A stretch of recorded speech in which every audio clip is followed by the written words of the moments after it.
What the fuck it is? What it do? Y'all see the smile on my face. You already know what time it is.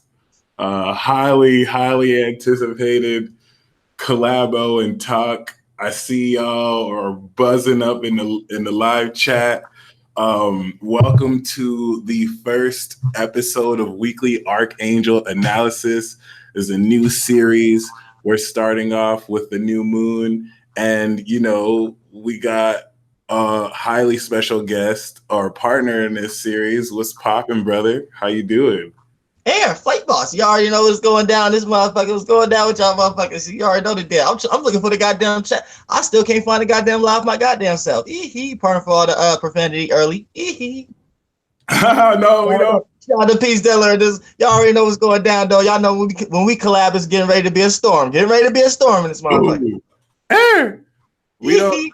You don't have to worry about cursing, man. This is a family curse-friendly environment. The $1 Billion Vibe Tribe. We love y'all. We love you down here. So you could be comfortable to say whatever you want. But for those who aren't necessarily aware, could you kind of enlighten people about you as Archangel Uriel? All right, now me as Archangel Uriel, really is like a old spirit. You know what I'm saying? I'm pretty sure you could relate on this. You know what I'm saying? But for the most part, like it just comes from a time and a space that people or spirits and bodies nowadays may not have experienced. So for the most part, you could call it like an experienced spirit or wise spirit or things of that nature. And then that's from a right brain point of view. But then we could break it down from a left brain point of view as far as logically. And when we talk about astrology, you know what I'm saying, and things of that nature and the shapes and forms that's actually going on that participate and back and support these actual energies to the point that once you conflate the left and the right brain together, you get to do magic. Therefore, people won't look at you like you're doing something that's not you. People will look at you like it's you, or they'll look at you like whatever you're doing is in favor. So for the most part, that's how it kind of like breaks down. But we could get deep into that. That was real that was real broad, real surface level right there. You know what I'm saying? That one really not really, and it was so surface level because I got to turn my heat off real quick. It's like beaming right on me. Oh, you about to light that flight too? and we lit right now. Word. I got a vape instead of a blunt. But so your moon is on Antares though. That's right. Significant. So Antares, I call that breaking it down on the left brain level. My bad. Go ahead though.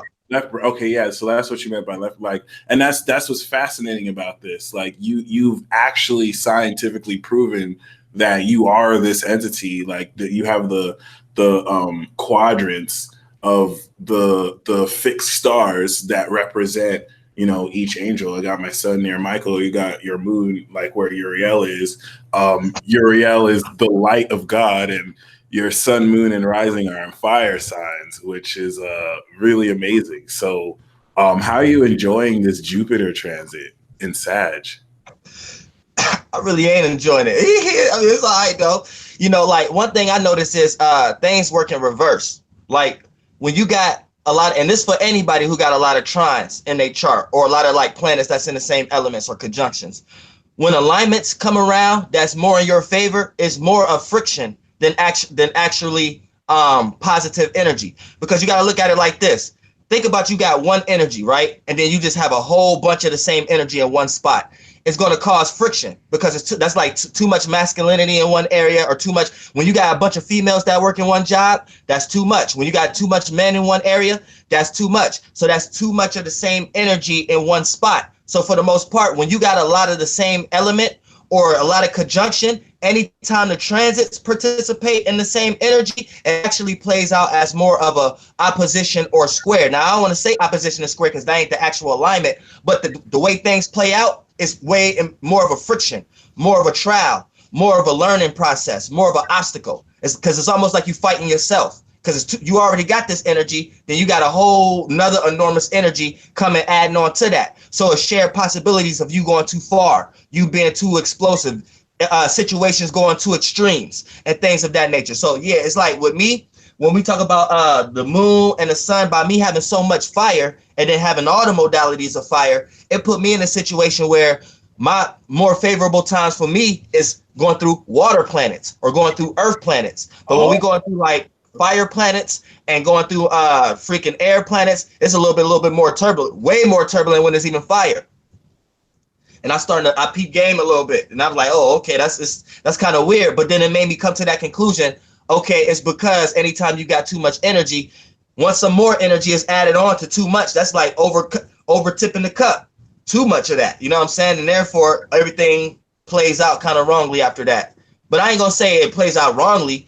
You just gotta learn how to ride the wave. If you can ride the wave right, you can get the gold at the end of the motherfucking rainbow. But if you just getting washed up by the wave because of all this energy is in your favor, things go extreme and cause a frustration or you not being able to get over something. True that. So, I mean, congratulations, you know, we've made it to this new Uranus cycle. And the reason why I call this the silent rebellion, you know, Aries is very much so that stand-up zodiac sign. And let me not say zodiac sign, it's just a stand-up masculine energy. It's in your face. It's going to let you know who and what it is. Taurus is definitely way more subtle. Taurus is I won't say passive aggressive like Cancer could be, even though Taurus could be passive aggressive, but definitely subtle in the sense where they'll let their bodies do the talking. And it's like by how stubborn they won't do things. Shout out to Big Empress Energy. It's like they don't have to say as much to convey more.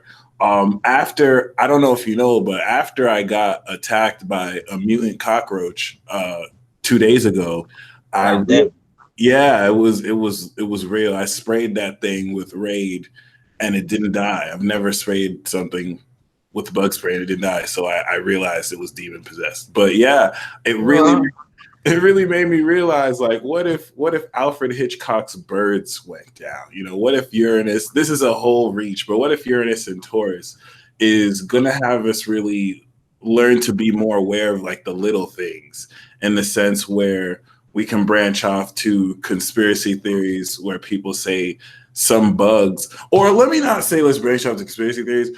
How would someone know the difference between a fly that's flying in their house, whether it's a real fly or like a drone that costs several $100,000? You know, right. It's very unlikely that it's a drone that costs $100,000. In fact, it might be astronomical odds, but you wouldn't know if it was.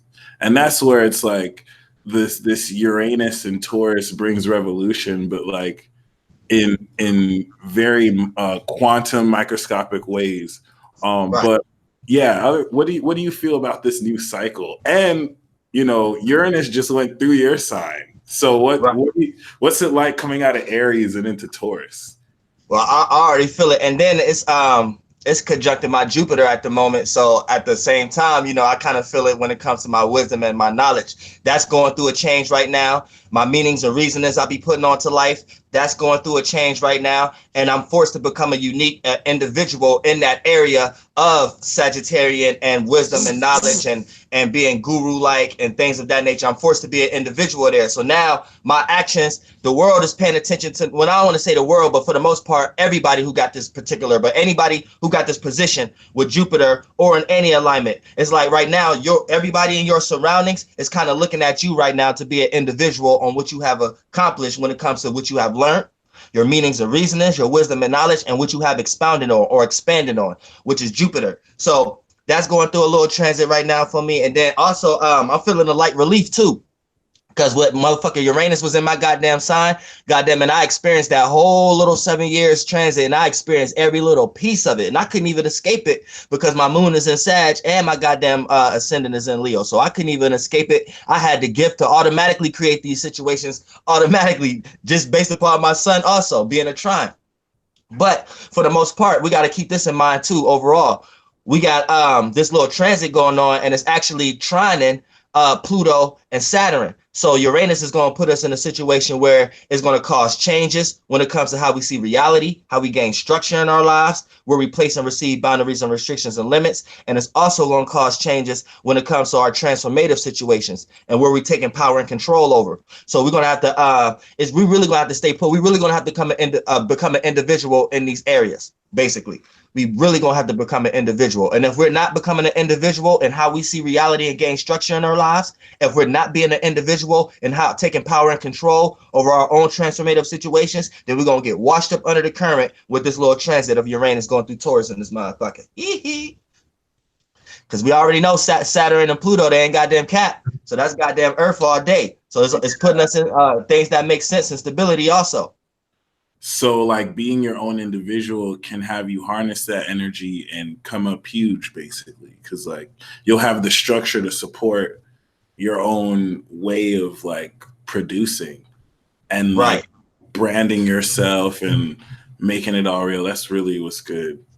Right. And then the way we got to do that in a Taurian kind of way, because Uranus is in Taurus. Because off the bat, Uranus is forcing us to be an individual, be your unique self, be original, but then it's forcing us to at cause or at will to be changing and rebellious and opposing at times for the sake of keeping our safeness when it comes to our individuality. So that don't get blurred out the lines. Sometimes we may have to do a change, rebel, or opposition at times. But for the most part, the way we have to do that is in a Taurus kind of way, dealing with fixed Earth, being fixated on its own way of thinking and being practical. So these are the things we have to be individuals in, being stable, being patient. You got to find your own way of being patient, your own way of gaining stability, your own way of coming to practical conclusions, your own way of gaining a foundation, your own way of getting your motherfucking feet underneath the motherfucking ground that you're walking on and getting stable in this motherfucker. You see what I'm saying? That's what we got to become an individual in when Uranus is in Taurus. Facts. And this week I don't think there's a single day this week that is going to be slacking. Like the moon is leaving Taurus today. It's going to be in Gemini tomorrow and the 7th, and then Mercury is going to enter Taurus. And then while the moon's in Cancer on the North Node, Mercury is going to be on Uranus. So and then we end the week off with the moon in Leo. So we're activating a quarter square. We're activating the transit. I've really said a lot that this new moon cycle is going to be the cycle that manifests our superpowers for real, where it's tangible, based off of years of just like ingraining new behavioral patterns and neural pathways. But it's like, with Mercury on Uranus, that's kind of like your mind just crystallizing and really, really coming into a super unique understanding of how to, at a physiological level, ground all these insane concepts. In other words, really just do amazing stuff with your hands too. And also make obscene amounts of money. So I'm really excited about that. And it's also going to be a very selfish time. Anytime we got any planet conjuncting Uranus, you're dealing with selfishness and you're dealing with change and rebellion, but you also dealing with uniqueness and individuality. And for a person to truly want to be unique and truly want to be an individual, sometimes they may get into their own natures to the point that anytime somebody else around them come towards them with another idea or concept, that this person individuality may feel threatened. So when we got Taurus going into not Taurus, but when we got Mercury going into goddamn Taurus and shit, and it's going to be conjuncting motherfucking Uranus, this is putting us in a situation where everybody thoughts, the way they communicate, they're going to want to do it in their own individuality. They're going to want to do it in their own originality, and they're going to do it in a unique way. Now, that may be favorable, but people going to be willing to be changing, rebellious, and opposing. So don't be surprised if you see very argumentative times going on right now, very opposing times. You know what I'm saying? People going on in circumstances and situations where they just want to compete for the sake of competing, or when it comes to friendly debates, you know what I'm saying? That can play out also. So, it's going to be a very tricky time because people going to be doing that based upon their stability, the things that they're grounded on. And this could be a very stubborn and a consistent time. So for the most part, people going to be an individual when it comes to the shit that they're fixated on, because we're talking about Taurus energy right now. So if a person already lost in some form of stubbornness, this is what they're going to be forcing their individuality out onto others as far as verbal communication, because we're talking about Mercury. And then if a person been in a situation where they've been consistent, this is what they're going to be verbally communicating as far as being an individual and being a unique person. So we're dealing with a tricky time also. So people got to make sure, don't be too selfish when it comes to your mentality. Don't be too selfish when it comes to the things that you think, because you might just be spilling something that might just show that you're stubborn at the moment. So yeah, that's going to go down too also with this Mercury transit. So well said. And, you know, for you creators and influencers out there, when we talk about the media, when we talk about act like the predicting trends of what society is going to say, you look at Uranus, you look at Neptune, you look at Mercury, and Mercury shifts signs tomorrow. This is taking the powerful thoughts that we've been having, which were already, you know, self-focused and character defining. And just like Dolo said, like it's going to be about how unique you could bring your thoughts through. So you really want to be aware. Oh, what you sipping on, bro? Oh, you know, cranberry juice. Oh, that's what's up. Oh, I wish I could be like y'all and get drunk out. You know what I'm saying? I really be elusive on camera and shit like that. But goddamn it, my stomach only allows me to drink cranberry juice at the moment. I feel you. I thought it was Henny. No, but in my mind, I thought it was too. In my mind. So goddamn it was some goddamn Henny. And I'm twisted right now. What it do? Cranberry flavored Henny. We out here. But like, yeah, man, Mercury is going to go into Taurus, immediately start to conjunct Uranus. And I want you all to really be mindful of how quickly you see like news media and like influencers, artists start to push this radical, rebellious message. And this is happening while the moon is in Gemini, squaring Neptune and Pisces. So the deception when it comes to what actually is the truth and how it's being twisted is going to be, you know, creating drama, and people are going to be addressing this in all respective situations.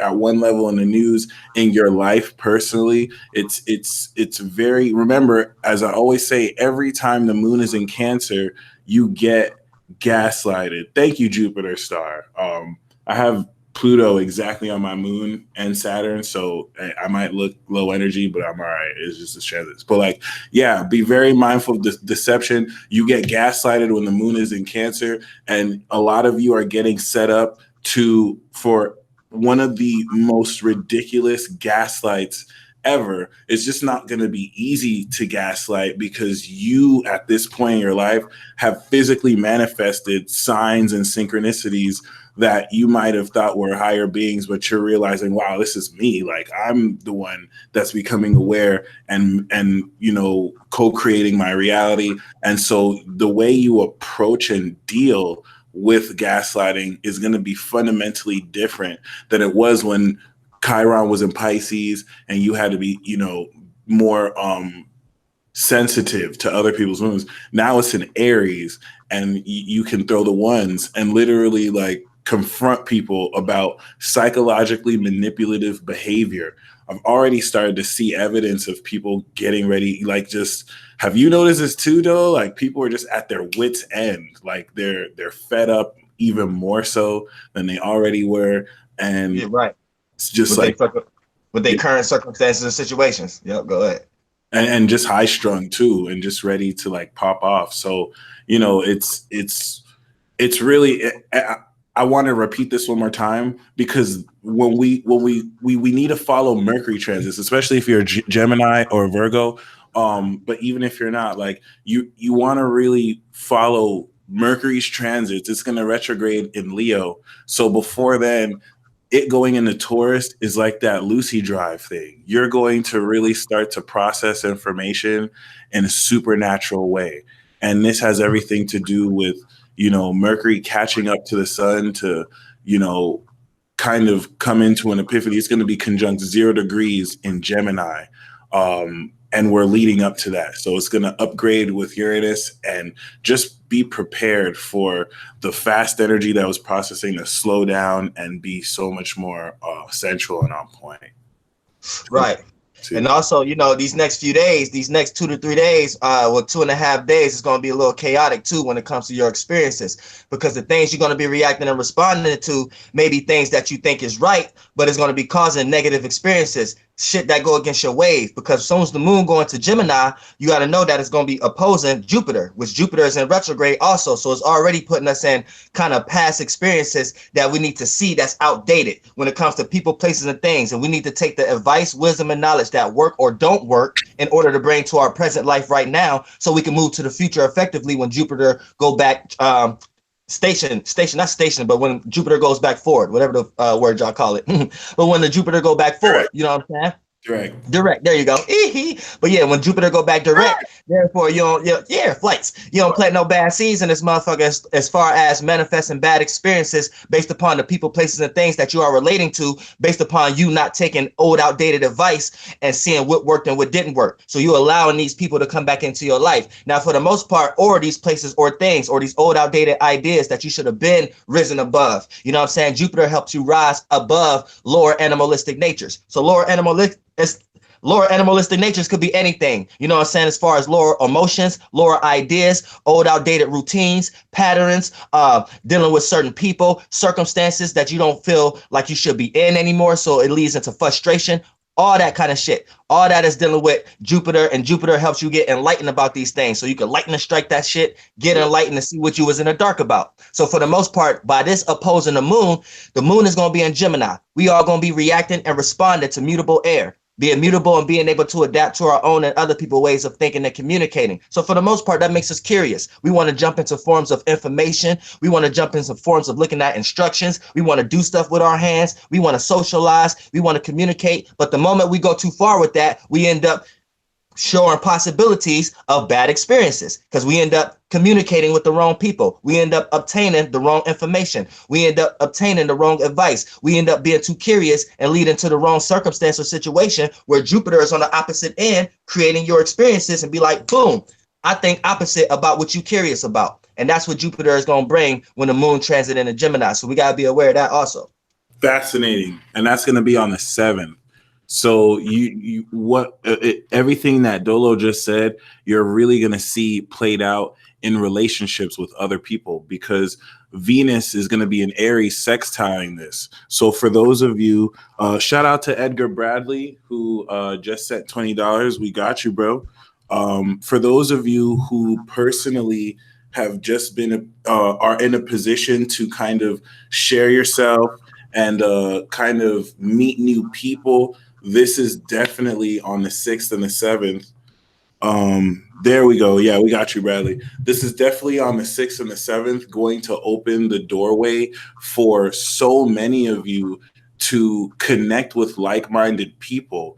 And this is going to happen through perceptual clashes. Just like Dolo said, once again, you have Moon on Mars and Gemini is going to, at a very emotional, instinctual level, irritate you to speak the truth, to speak your truth. And then it's going to bring someone who sees it at an opposite way. And then Neptune squaring too. So expect what you say to be misconstrued. Expect what people say to be kind of twisted. But that sextile to Venus and Aries is staying true to you, and people being able to connect with your truth because you say it with heart. You don't say it kind of like intellectually. You're real about it. You're authentic with it, rather. And that's definitely going to, for many of you who want to change your current relationships, or people who are single wanting to meet someone new, this is significantly going to open a door for you here, because Uranus is on Mercury too. So you have to communicate in a way you've never communicated before. You're not going to tell somebody, oh yeah, I'm just a regular old dude. You're going to be like, no, I'm a quantum space lord. Like I channel frequency beings for a living. You know what I mean? Like I actually show people beyond the veil. I'm giving you an extreme example, but it's definitely going to be something that makes people question what you're talking about, or they're going to be like, oh wow, I could talk about this with you, And so it's like, by your decision to speak that facet of your truth, you're also pushing the envelope and opening the door for Jupiter to bless you as well. Right. And that was a good segue. That's good that you even when I was Good that you even brought up motherfucking relationships and shit like that, because we all gonna have that opportunity. Because soon as the moon going to Gemini, we gonna know that it's gonna sextile Venus, and it's gonna goddamn conjunct Mars eventually. So for the most part, that's gonna create all kind of opportunities for you to do that and get enticed by all kind of new relationships, new circumstances, new passions, new motivations, just for you to have to learn that you're gonna get spanked by this goddamn Uranus also again, and then Jupiter being opposing to this goddamn shit. So you got to keep that in mind. You know what I'm saying? It's almost like Venus and Mars is gonna put all this fruit in front of you when the moon going to Gemini. So it's going to be like, it's going to sextile Venus, which is going to create opportunities of love, appreciation, value, relativeness, compromising. So it's going to create all kind of favorable moments for relationships. Then by it eventually conjuncting Mars, because Mars is in Gemini, it's going to put us in a situation where we reacting and responding to our passions, our motivations and desires. And if it's sextile of Venus and Aries, that means we're going to allow or create possibilities for our relationships to share our passions with us. So all we're going to be enticed by all that shit, knowing Jupiter is in the background, like, all right, yeah, get happy with all these new relationships and new business endeavors and new concepts and shit like that, and see, don't I create a motherfucking dark cloud over your ass. And then Jupiter gonna come down as a motherfucking opposite and create an experience for us to know that we might be doing things in an opposing way, in an opposite way, and we may need to sit back, retract, and don't get too happy and all giddy and shit like that until what Venus is trying to give us, because Venus is like love, appreciation, value. But if we don't understand if the things that we're compromising with, we can lead into indulgent and not doing things into moderation. So for the most part, Venus can destroy your ass also. Venus is all about love, but the same things you love can kill your ass. So yeah, Jupiter will remind your ass that once you allow this motherfucking sextile with the moon going into Gemini and Venus being in Aries, let your ass go get enticed by these opportunities and shit. So you got to be careful out in this motherfucker. Facts. And before we continue, because we still got a lot to talk about. I just want to address the few of you who have sent some money right now. So shout out to Edgar, shout out to Chad. We just received it. For those of you who aren't aware, I've turned Super Chat off. So what Dolo and I are going to do after we talk about the weekly, for any of you who want any quick insights on how it's going to affect your chart, or if you want us to pull a card, I have Tarot, he has playing cards, we could do that for you. We're going to open up a segment at the end. So as usual, I'm going to start with the Super Chat priority from Patreon. So Dolo and I will pull cards for that, and then we'll go in order of who's done. So stay tuned. We will get to all of you. And yeah, I have the link in the description box below if you'd like us to pull a card, versus if you want a specific question based on your chart. And other than that, yeah, I'll mention it again at the end, but just for those of you who did, just so you don't think we forgot about you or anything. But yeah, I have another question for you, because as an Aries, it's no question the cardinal signs are going through these transits like the craziest. And I got you, Chad. If we can channel it for you if you prefer channeling. But yeah, like you as an Aries, you have like the most original perspective of what the Saturn square is and the nodes. And what advice do you have for cardinal sign and cardinal sign moons that have to deal with the Saturn transits? The Saturn, oh well, shit. Not even really just Saturn. Pluto also. You know what I'm saying? Because they right now conjuncting each other, so they like tag teaming all the cardinal signs right now. They put, and then with Uranus coming in, Uranus is putting it in a situation where it's like, all right, can I be on y'all team right now, because it's jumping into Taurus. So for the most part, when we talk about Saturn and squaring, now Saturn likes to be where it's at right now because it's in motherfucking Capricorn. So for the most part, with Saturn being, but it's in retrograde, so we all have to look towards past, old, outdated ways of gaining stability in our lives and gaining structure in our lives and seeing what worked and what don't work, so we can gain stability in our present time. So we all gonna see if what didn't work, we seeing that right now, and what worked, we seeing that right now. So if you've been planting good seeds, you're gonna see these fruits grow right now. If you've been planting bad seeds, you're gonna see people looking at you right now like, goddamn it, you ain't gaining stability in your life the way you're supposed to. But for the most part, for all the cardinal signs, you know, for the advice, each cardinal sign is kind of different when it comes to advice. So I kind of got to break it down each way. I can't just really break on a general scale. Like, I'm gonna break it down first on a general scale. Now, when we talk about the square in general, this is a learning process. So all square signs have to learn about status, have to learn about what they're known for, have to learn about how they're seen. So all the cardinal signs is got the mirror up really right now. They're really concerned about how they're seen. They're really concerned about their status. And right now, if you are a cardinal sign and you are super frustrated about your status or what you're known for or what's being broadcasted from you, then you have planted some bad seeds. Or if you're in a circumstance right now where you feel this sense of newness, you feel this sense of wanting to change, but it's in a good way, then you planted good seeds. But as far as the cardinal signs in general, this is what we're all learning. We're all learning how to deal with our status, how to get from point A to point B, how to gain stability in our lives, and how to gain structure and organize. Now, reason why I said it's going to be a little different as far as the advice for each zodiac sign, because each alignment is different. So for the most part, when we talk about Cancer, that's going to play out a lot different than it play out for the goddamn Aries, and Aries is going to play out a lot different than it's going to play out for the goddamn Libra. So did you want to add on to that? Because I don't want to feel like I'm talking to that much and shit like that. So you want to add on to that before I get into that? Yeah, I mean, just Pluto and Saturn alone, like, in the mix is bone crushing pressure. So since y'all are here to kind of lead us, y'all are the action squad, and it's like you're the models to lead us as far as how to, well, I was gonna say how to identify with this, but it's not really as simple as that. It's exactly like you said, like depending on which one you're doing or representing, it's going to affect quite accordingly. And in some cases, you know, some of the cardinal signs are kind of fighting the other ones. So that's Right. also pretty controversial as well. I would say Jupiter is the saving grace. Jupiter, mutable signs hit cardinal signs in a perceptual space. So it's like y'all can turn everything around by, you have to look at the situation completely different.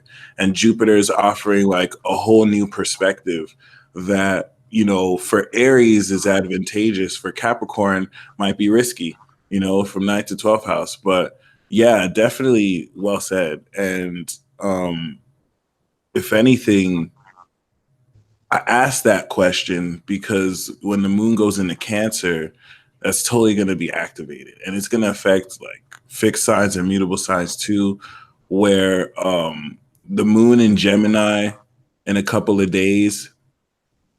First of all, I think it's just kind of, it can't be a coincidence how Mercury shifts signs, and then the moon, it's like the moon has to be in Gemini so that as Mercury is shifting this energy, the moon is giving you this Gemini energy to make logical sense and to kind of perceive what's going on. So, Right.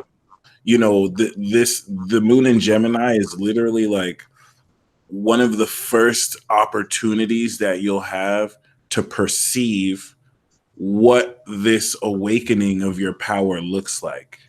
And the reason why I keep on saying supernatural power awakening, supernatural power awakening. In the tarot, the awakening is Pluto, and Pluto is in Capricorn. So that's really the whole basis. Like, you're going to see me say this until like 2024 because it's just such a long process. You know, it's not as simple as people just awakening power.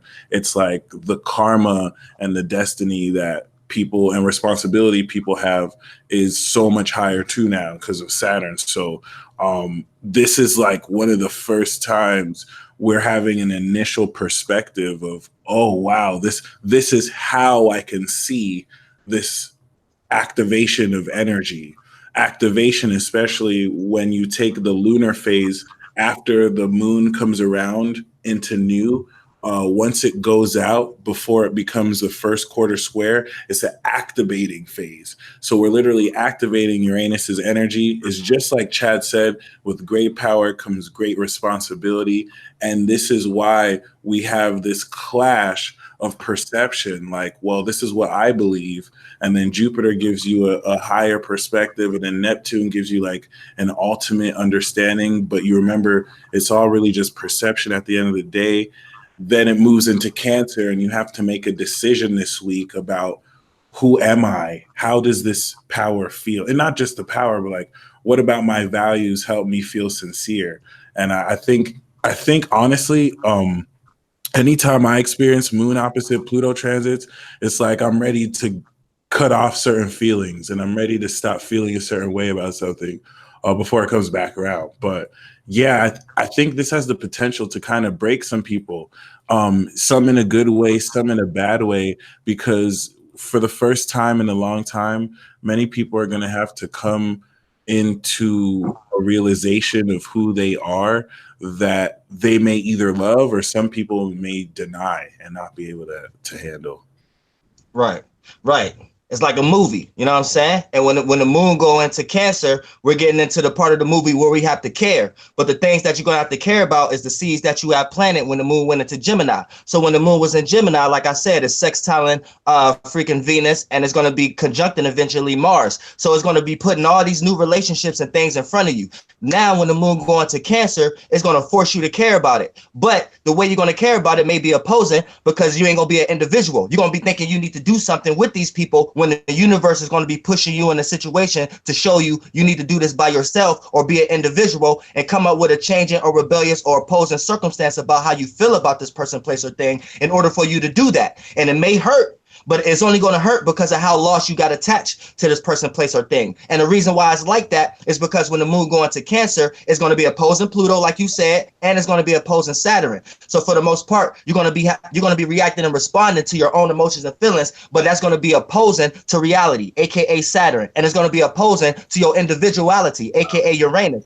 Then for the most part, it's going to be sextiling motherfucking Uranus, because Uranus is in Taurus. So when we got the moon going into Cancer, that sextile right there is going to create an opportunity for us to react and respond to our individuality, to react and respond to our uniqueness. And hold on, and I meant to say Saturn, not Uranus, for the opposing transit for the moon when the moon going to Cancer. So I meant to say Saturn. It's going to force us to react and respond to our reality, and Pluto.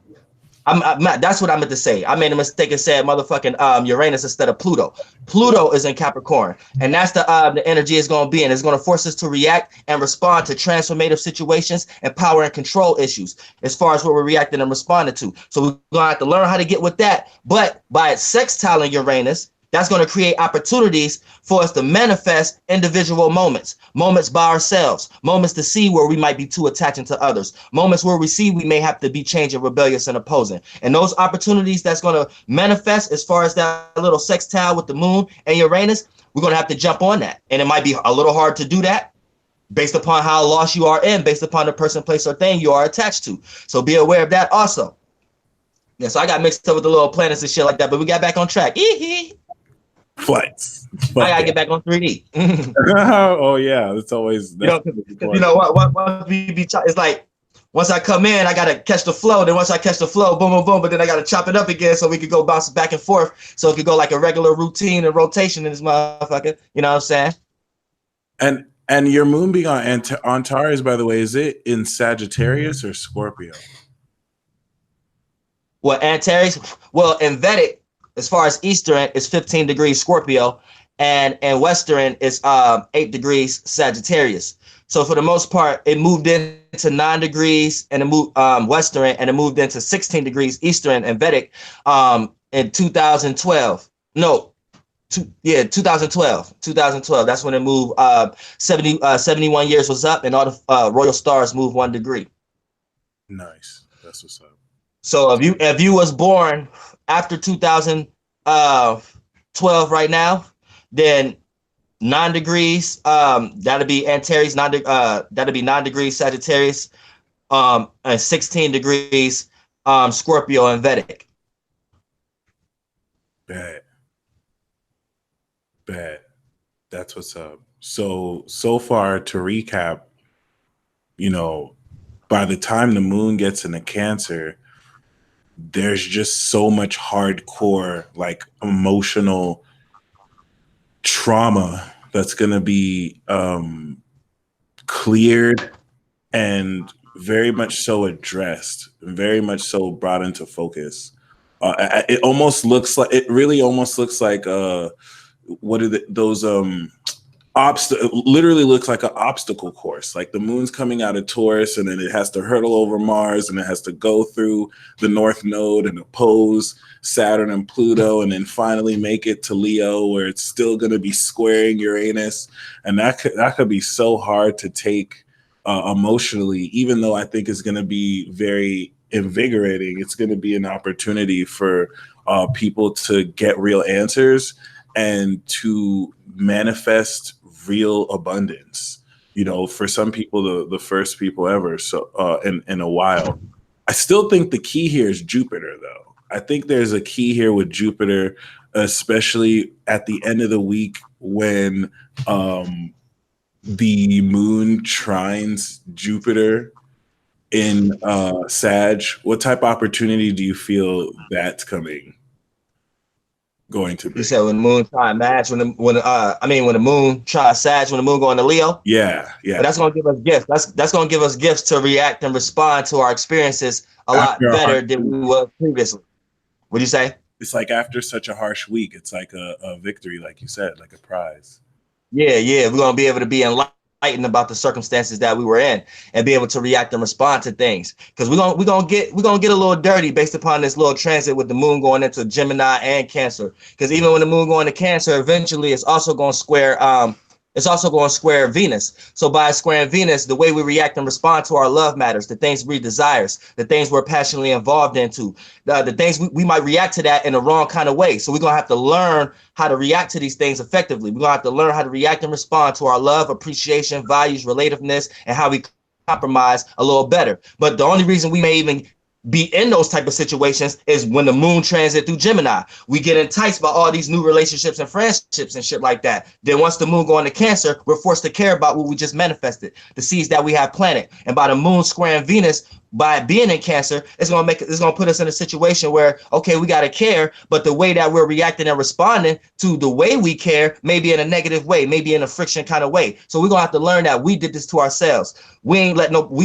Somebody else outside of us ain't do this. We allow this in our lives. We allow these new relationships. We allow Venus and the moon and Gemini transiting and creating that little sextile between the Venus being in Aries and the moon going through goddamn Gemini. We got enticed by those opportunities. So we ain't got nobody to blame but our goddamn selves. So if we putting up a guard, and we putting up any kind of guard with our friendships or our relationships when the moon going to Cancer, it's your goddamn fault. You shouldn't even be in no situation of putting up a guard, because goddamn it, don't say the archangels ain't goddamn told you so right now that you gonna get enticed by new relationships, new feelings, new emotions, new ways of reacting to these things once the moon going to Gemini. Then once the moon going to Cancer, you're left to deal with these things, and it may get a little uncomfortable based upon it opposing Pluto and goddamn Saturn and goddamn sextile and goddamn Uranus, which they ain't gonna do nothing but create an opportunity to force you to be an individual. So you're gonna walk through that door to force you to be an individual, and it may be harder to walk through that door than it is for goddamn others in this motherfucker. So make sure you're stable, because it's all wrapped up in nerve. Make sure you're stable. And that's life or death too. It's like, if you're not ready to walk through that door with your life, then Pluto will murk somebody in this building. And it's not going to be pretty, but you nailed it. Because then the moon goes into Leo and bam, grand fire trine. It's like Venus that you already spoke to in Gemini is like, okay, I see you're about it.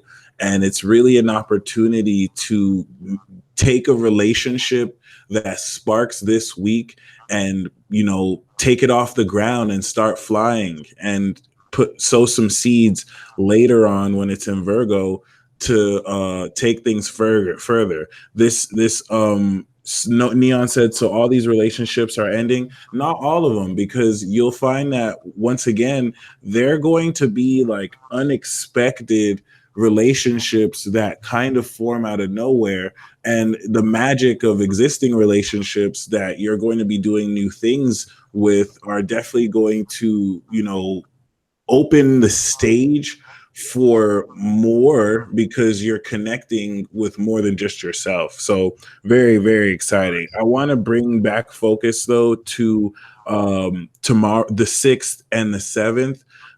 This moon in Gemini transit has the potential to deceive so many, because if you think about popular news cycles and stories nowadays, people can see a headline and without any details just believe crap, that's not even true. There's no energy in Virgo right now. And so, you know, it could be very easy for people to just believe whatever they see without really looking into it. And this is why Pluto retrograde, I had spoken on this too, especially seeing affiliations with important people coming together.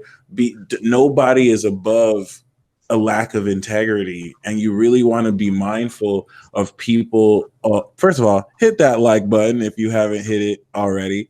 And once again, you want to be very mindful of people who might be hating, and just twist your image, outright lie to people behind your back. Covert narcissists are out here in these streets, whether digitally or physically, where this is the reason why Venus and Aries wants you to stand in integrity despite the square, because you being a beacon with your actions is at least something that can disprove what other people say behind your back, so that when these people see you in real life, they realize something doesn't add up. So this person said that so and so is a certain way, but now I'm seeing them under pressure act with authenticity. You know, what's going on here?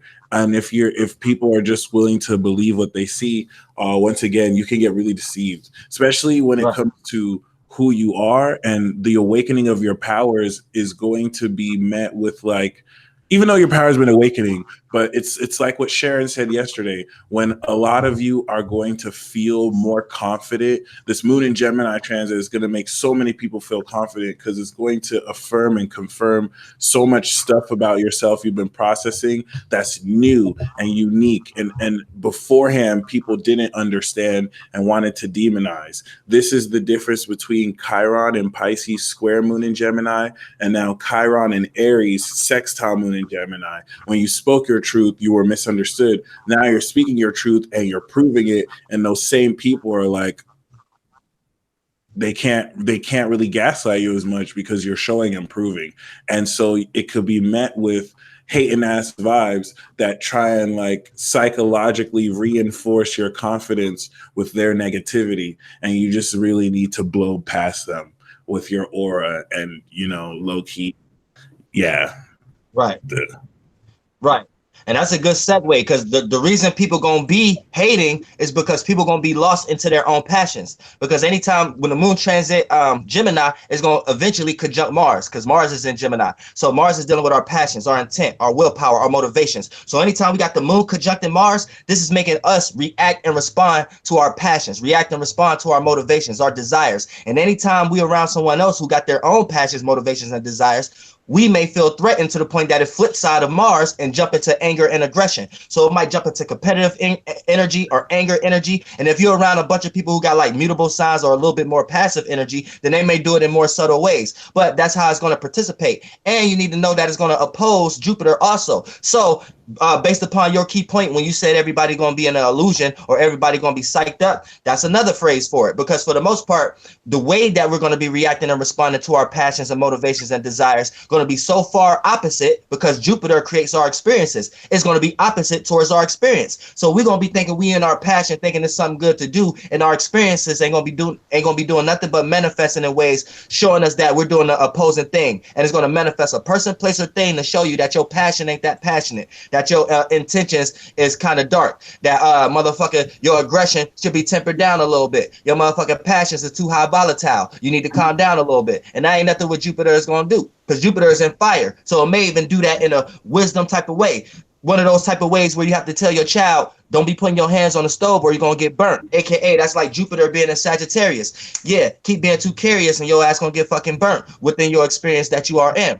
So Jupiter and it being retrograde also. And that's another key point that you brought up, Pluto being in retrograde also. So that's putting a lot of different things in scenarios. So people need to know that past power and control struggles that you may have let someone take over you, or that you've been trying to take over other people, is highly in effect right now. So you need to know, you need to transform that whole way of looking at these things before you even have to manifest an experience for these motherfucking transits to pull out a movie in your life. A movie. I love how you said a movie, because it most definitely is a movie. It's definitely not only a movie in the sense where people have to fulfill a role, but there's a lot of breaking of the fourth wall going on. And this is Neptune kind of coming in here and having you question your role in just space and existence, period. I think it's amazing how many people feel that they have a Truman Show experience, and it's not something that's like specific to a few people. It says something to the paranoia many people feel, or more so like the senses that might be causing people to look at things differently than we've been taught, or differently than we previously thought before. Because as what is happening right now, everybody's third eye is opening. So let me explain that too, because when it comes to Jupiter retrograding, when it comes to Saturn and Pluto retrograding, what's happening right now is actually like supernaturally ridiculous. If you think that Jupiter in Sagittarius is upgrading everyone's third eye, you want to think of this like a camera lens. The more expensive your camera lens is, the higher quality you can zoom in, the better your pictures are going to be.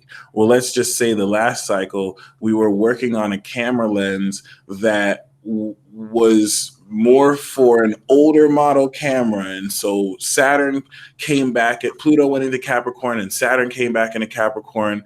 And it's like there's this super amazing, like high tech quality lens that's being activated in everyone's third eye, but we were running on an old model. Like the camera couldn't fit that lens. So now Saturn's back. We've upgraded this lens. We've upgraded the camera. Now Jupiter's in Sagittarius. It's time to put on the lens.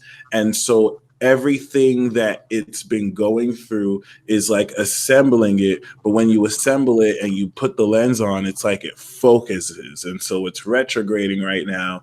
And it's like the lens is finally on. And this retrograde is going to have you focus your sight to start to see things that have been there, to see into situations with a lot more analysis, with a lot more knowledge and sight. And then it's going to go direct. And then it's like we can shoot badass pictures. But the key here is Uranus and Taurus. I think it's like the quality of the pictures we can take, the quality of the experiences we can manifest based on this are highly, being put in a position to upgrade our experience like a mofo.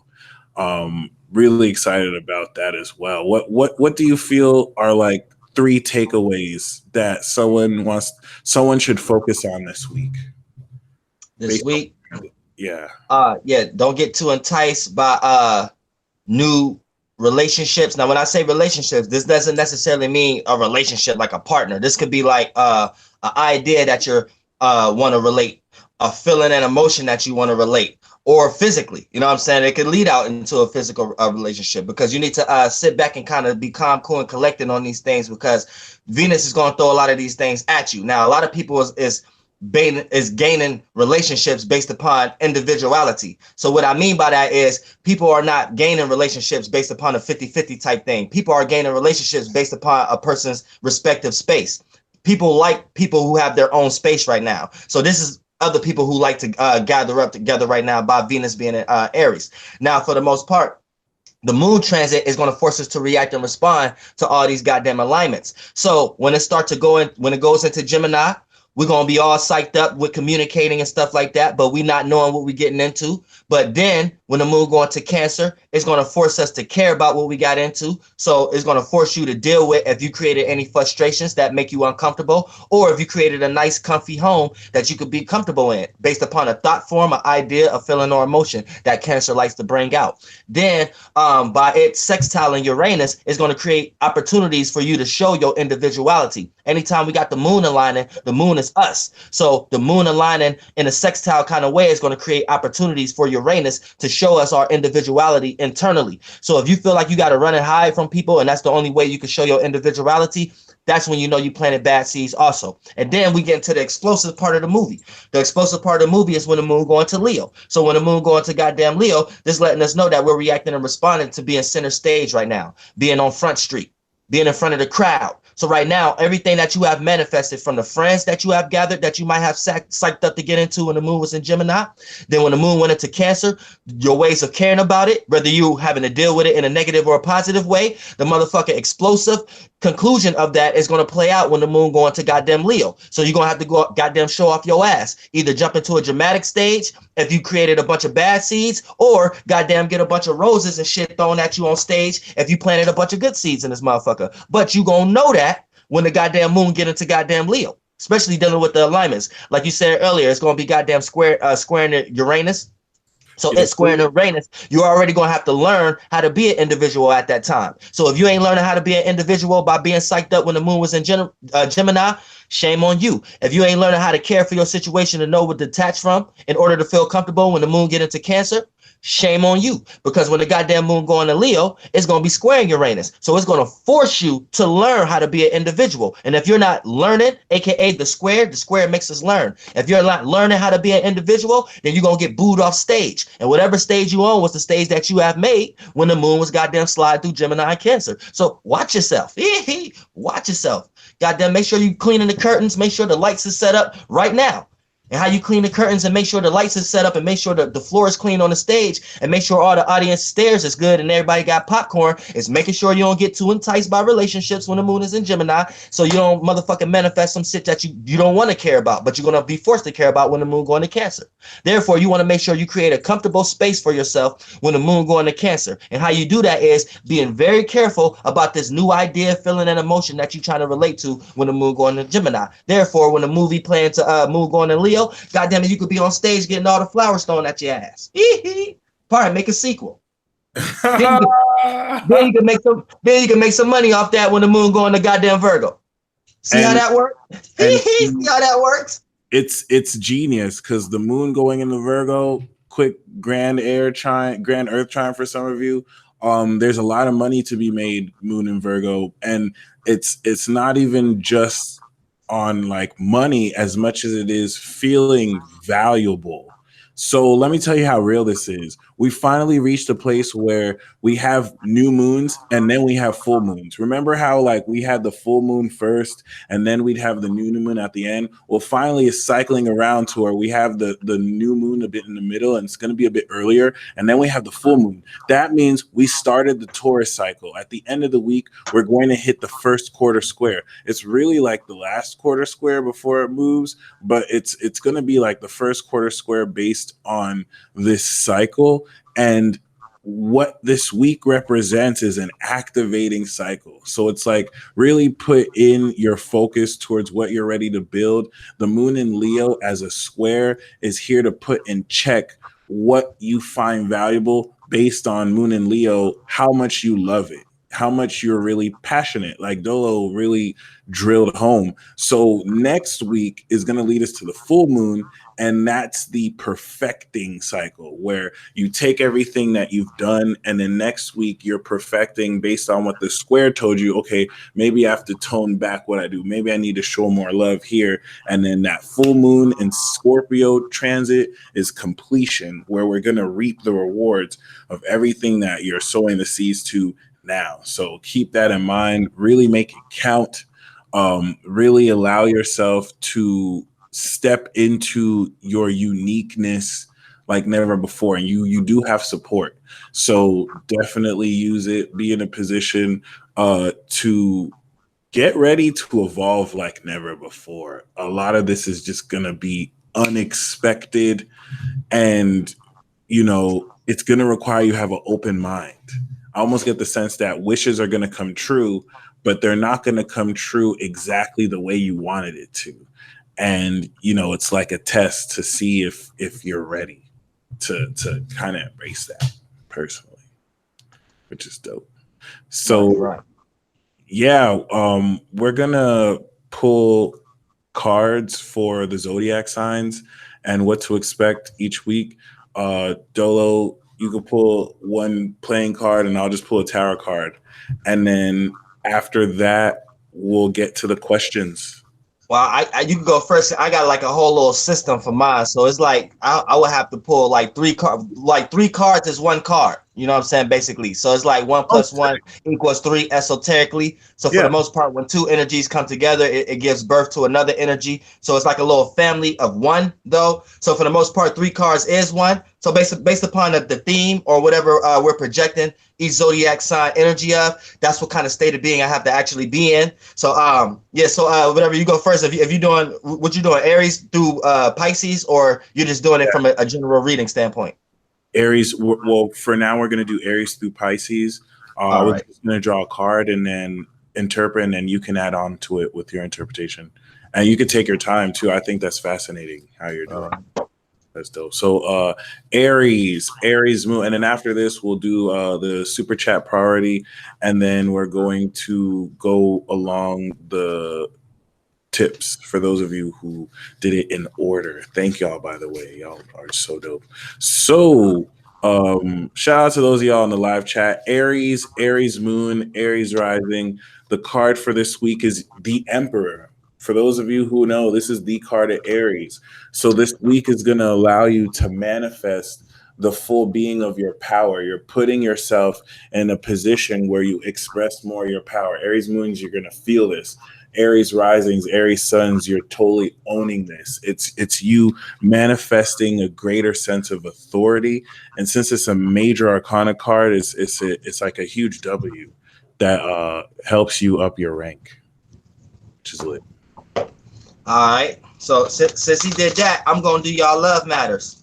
So Aries, we're gonna talk about y'all love matters real quick, and we're gonna get into the state of being and what's actually going on with you goddamn love matter. Now, when I say love, this doesn't necessarily have to be a person. It can be a place or a thing. Anything that you are giving your love energy to, this is what's gonna participate in that. So for the most part, let's draw this out real quick. So for the most part, the first card that you got is, I gotta make sure I see this. This is a Joker. Now this is a small Joker right here. So right here, when we got a small Joker, this is small extreme internal events. So right now, when it comes to your love matters, right now, Aries, you having a deep internal change about something. There's a deep internal change that you're changing about yourself. You're having an epiphany about yourself. It's not a big Joker, so it's not an external change based upon an external person, place, or thing. This is something you're changing about yourself when it comes to love matters. So we're gonna knock that down real quick. So let's put off another thing real quick. Hold on, we got to break it down to a whole. Break it down to a whole real quick. So we got to figure out why it's like this. Why you got this big old catastrophic change for you, Aries? Why you got this big old catastrophic change going on inside you, Aries? What's going on right now? So the next card we're gonna goddamn pull right now is this right here. We got the King. So a King right here. This represents a grand support. Oh shit, we make sure we ain't dying in this motherfucker. But this is grand support. You giving your grand support. So for the most part, you got the Joker, which means you're changing internally. A small Joker means you're changing internally because you was giving your grand support. And you was giving your grand support that created an opportunity. That's the heart. Now we're going to see why you was giving your grand support. And whatever you was giving your grand support is the reason why you got this change real quick. And we're going to get through fast with this quick because we don't make sure we don't do everybody. All right, boom. Then you got a motherfucking jack. This is a motherfucking jackpot. But you hit a jackpot in a square. Square is a learning process. So you just hit a jackpot that made you learn from something, whether it's a gift that you got something, but it's making other people look at you in a kind of friction kind of way.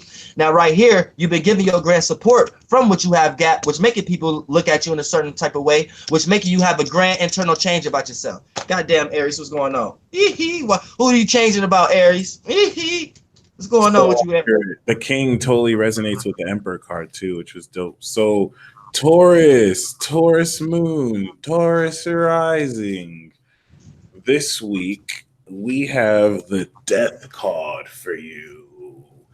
And right off the bat, I get the sense that it's not death that's going to happen in your life. You are becoming this death card. You are not really swinging the axe, but whereas you have the Midas touch, everything you touch is transforming. Whether it transforms into something good or bad, that depends on you. I really feel bad for those who want smoke with you because I just don't think you're in the mood. But we do have death. Like, be prepared for this excruciating but super rewarding transformation that's happening this week. It's totally different. Yeah, and I did it. I did it early, so right now we ain't got to suffer through all the shuffling and shit like that. So yeah, all you goddamn Tauruses, this is going on with you goddamn love matters and shit like that. So for the most part, the first card that I had pulled was a 10 of diamonds. Now the 10 represents your dissension. So you're descending from something that you got a gift. You're descending from a gift. A diamond represents a gift, something that's positive or a trine. Now you are descending from something that you have came up on. Now the third card that I pulled, because 10 represents dissension. Now the second card I pulled is you got a 3 of clubs. A 3 represents your surroundings, and a club represents a learning situation, friction, or something you have to learn from. So for the most part, whatever you have came up on that's causing your dissension came from your surroundings. That is something that you have learned from. So you have learned a gem that's causing your dissension. Now, and this gem came from the 6 because of this attention that you have been getting. So Taurus says you have been indulging in a form of attention that you have been getting in your surroundings, what's causing your dissension right now. So what y'all overindulging into? Is it a person? Is it a place? Is it a place? Is it a thing? Is it a person? What you doing, Tauruses? Chill out. Don't descend on people. Don't go too far what you're lost into right now. But you're lost into something right now, Tauruses. Facts. Actual factuals. All right.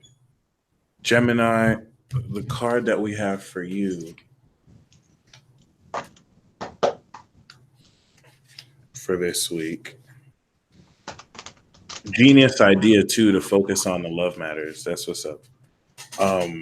We have the same card as Aries, the Emperor. So you and Aries are stepping into the next level of power here. It's like really taking the energy you generated and owning it and being put in a position to exercise that authority.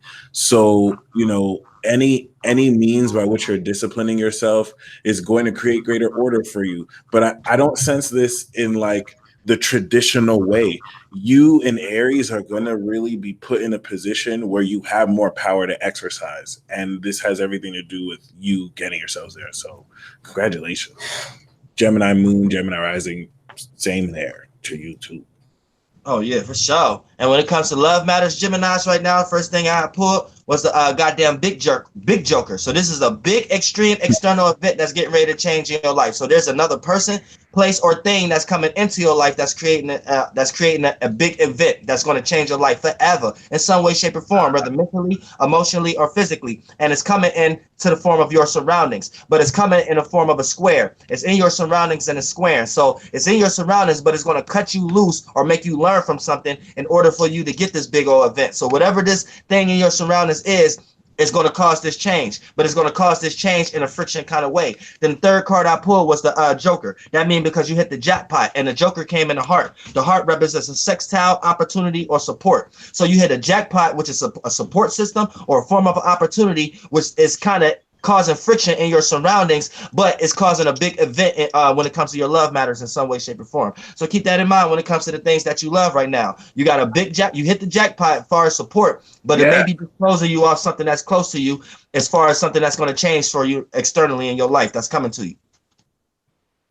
And that makes so much sense with Jupiter in the 7th house of Gemini. So that's really what's good. Cancer moon. Cancer rising. Please hit that like button, by the way, if you haven't yet already. Woo! And please, so far, what do y'all think about this first episode? Do y'all like it? Comment some fire sign emojis if you messing with us, if you fucking with Archangel Michael and Uriel. I think it's amazing that we get to do this once again, and I'm very grateful. Stay tuned. We're gonna do this every Sunday, so yeah, this can definitely become quite amazing.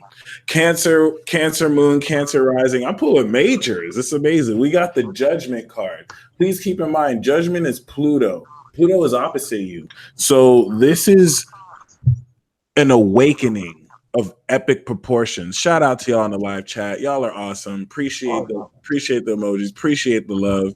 I'm really glad we get to do this. I feel like we all manifested this. So this is very special. Cancer, we have the Judgment card. So this is definitely talking about, and I didn't want to pull another card, but it's the Ace of Cups. It's like you're awakening powerful new psychic abilities. The connection, especially if some of you just gave birth or are in a birth process, this is definitely, even if not literally in its metaphorical birth, you are tapping into spirit in such an amazing way that your channeling ability and your psychic ability will align you with your true life's purpose. Judgment is aligning you with your true purpose as well, that in a way that's just going to like supercharge your existence. So congratulations.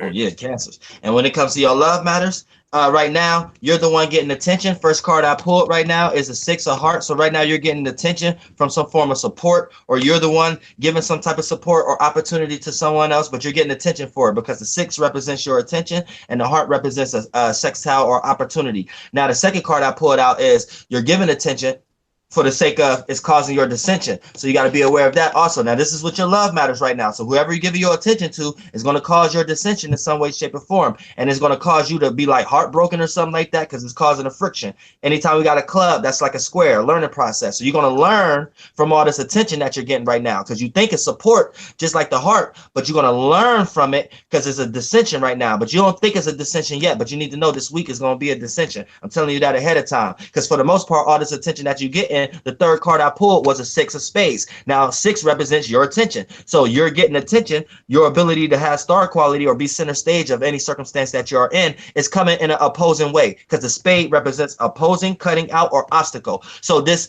you getting attention is coming in an opposing way, which is putting you in a situation that's causing your dissension that you got to learn from. So you're learning from being down by being placed in a bad light, getting negative attention. And it's putting you in a situation where this attention that you thought you was getting is because you was giving support, which is the heart. So in your love circumstance or situation right now, you need to know that you may go through a dissension process and kind of chill out on trying to get too much attention, Cancers, because you're getting the attention, but it might be for all the wrong things. And at the end of the week, especially when the moon going to Cancer, your ass just might have to care about that. The bad seeds you plant.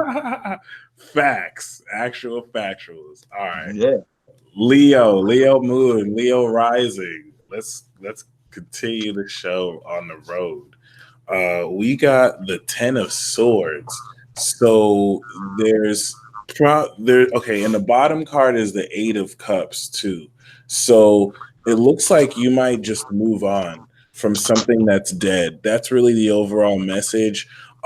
Something is really done this week beyond recovery, a relationship, an actual person. I don't get the sense that it's an L you're taking. It's just something. I get the sense it's something that you've been giving life support to, and the motherfucker is just not living. It's just dying. So it's like you're finally just gonna walk away from it. And even though many of you don't want to walk away because look at all these cups of emotional investments. Like you put in so much in the life support, but it's just like no. It's done. So. Yeah. Oh, shit. All right, one second, y'all. I got my shit dying like a motherfucker. Let me put it on the charger real quick. All right. I'll be back. 1 second. All right. Take your time, bro. Put it on the charger real quick. All right, I only shuffled and only put out one card. So the first card I pulled out was a king of spades. First card I put out was a king of spades. Now the king represents for the most part, giving grand support. So something you're giving your grand support to, and the spades represent an obstacle, cutting out, or opposing. So as far as all you Leos out there, you give your grand support. Whatever you give your grand support from is opposing or cutting you out from what you necessarily need to be doing. So keep that in mind also. Let me put out the second card real quick. I got to tap into y'all energies. I was behind time a little bit because the phone was acting all funny.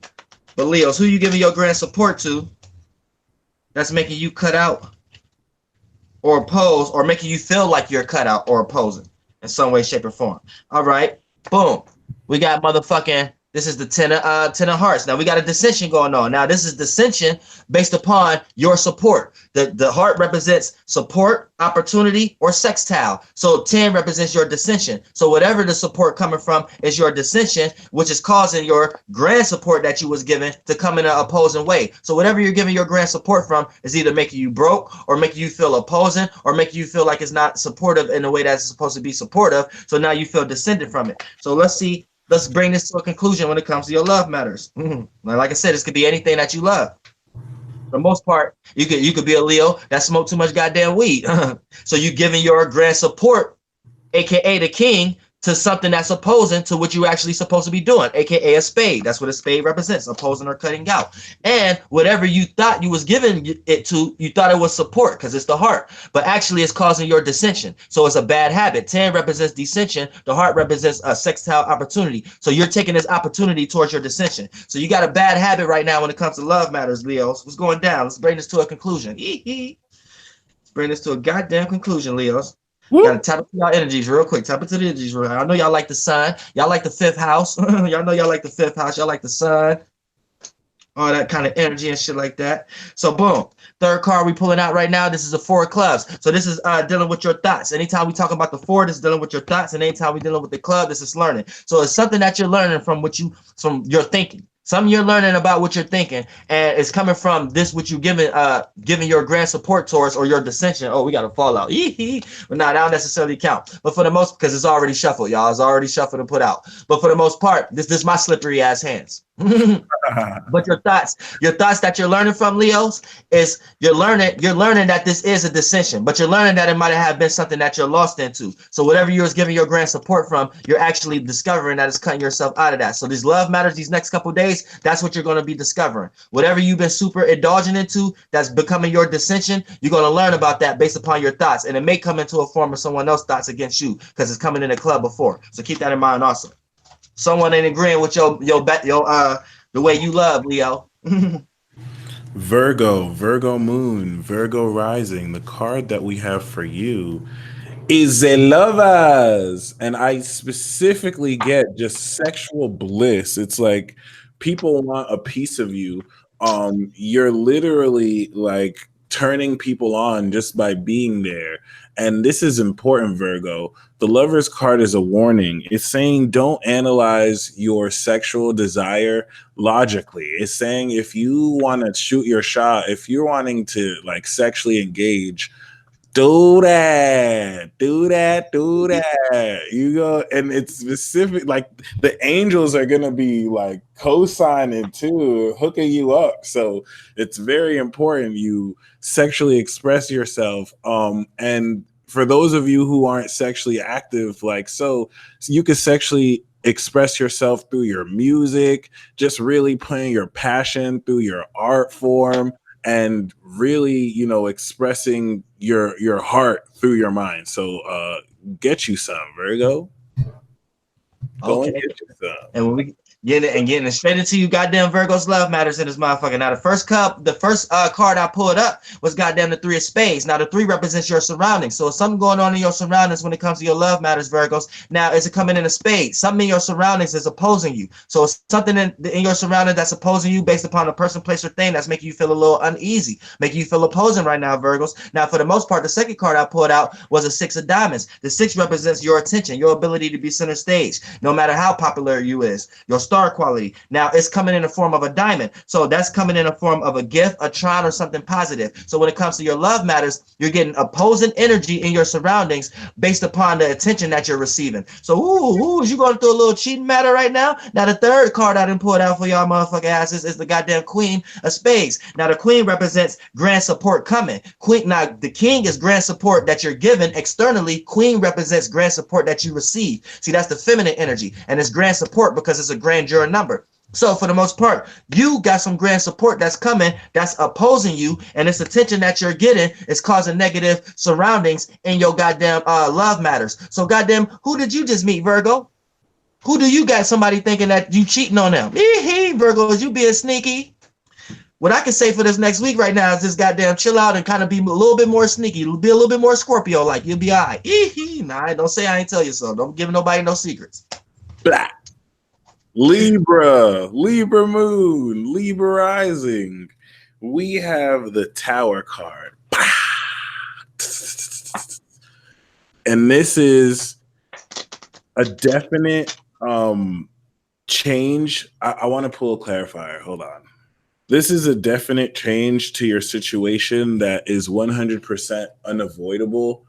It's I think more of a lottery win than like eviction. So I wouldn't worry about it. But what this Tower card is bringing is a definite perceptual clash. And I honestly think it's because someone's jealous, Libra. So keep that in mind. You're going to gain enlightenment in a split second way that will expose motives. And it's not really unfixable, but just keep in mind that any perceptual clash is less logical and it's more masking ulterior motive. So, yeah. Oh yeah, and damn Libras, I don't know what's going on when it comes down to y'all goddamn love matters. What the fuck, goddamn? Look, now check this out. First card I goddamn pulled was the King of Spades. Now goddamn it, look, the King represents giving your grand support, but whatever you're giving your grand support giving your grand support to is opposing, because we got a spade that's opposing or cutting out. So you're giving your grand support to something that you have cut yourself out of. Basically, I mean, you're giving your grand support to something, and you was giving your grand support to something else, but you have cut yourself out of that based upon the spade to give your grand support to something else. And the 6 is your attention. So this tension that you are getting for doing that is negative, because 6 represents your attention and spades represents opposing or cutting out. So the attention that you're getting from this grand support that you was given is actually giving you negative attention. And this negative attention is causing the motherfucking little joker extreme emotional changes internally. So now you're having an epiphany. You're going through something differently inside, or if you haven't went through it yet, this is what you're getting ready to experience as far as being a Libra. So you're placed into a situation where you're already cheated already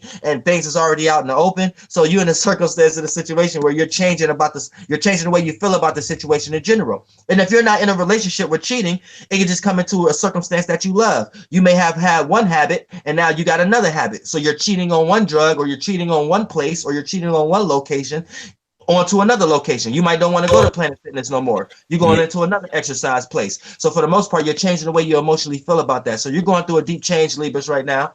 God damn it. Just because whatever you're giving your grand support to, and you're getting negative attention for that. So this lets you know whatever relationship you jumped into or whatever like that, whatever new habit you got, people not looking at it the same way you looking at it. And it's going to cause a big internal change about how you feel about these people that's looking at you negatively. God damn. I'm not gonna lie, we on fire right now. We are on fire. I'm just saying. Good job. You know. All right. So Scorpio, I hope you're ready. Scorpio moon, Scorpio rising. We have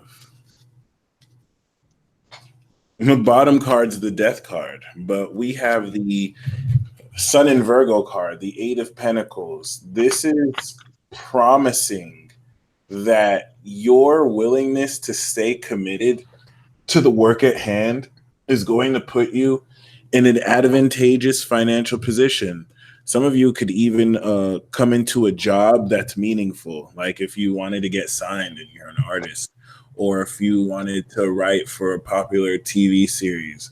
It's something that you can put in your heart to. So for those of you who are probably like in a current employment, or you're working your own business, the more work you put in this week, the better it's going to lead for the moon to come into your sign. So, yeah. All right, Scorpios. Now we got down for y'all love matters. Putting the last card. I was channeling y'all energy deep, because anytime I channel the 8th house and shit like that, we go way beyond deep. So let me go ahead and lighten that load up a little bit. Now look, the first card that I pulled for y'all Scorpios, for the most part, when it comes to y'all love matters, is a 9 of diamonds. Now a 9 represents your ascension.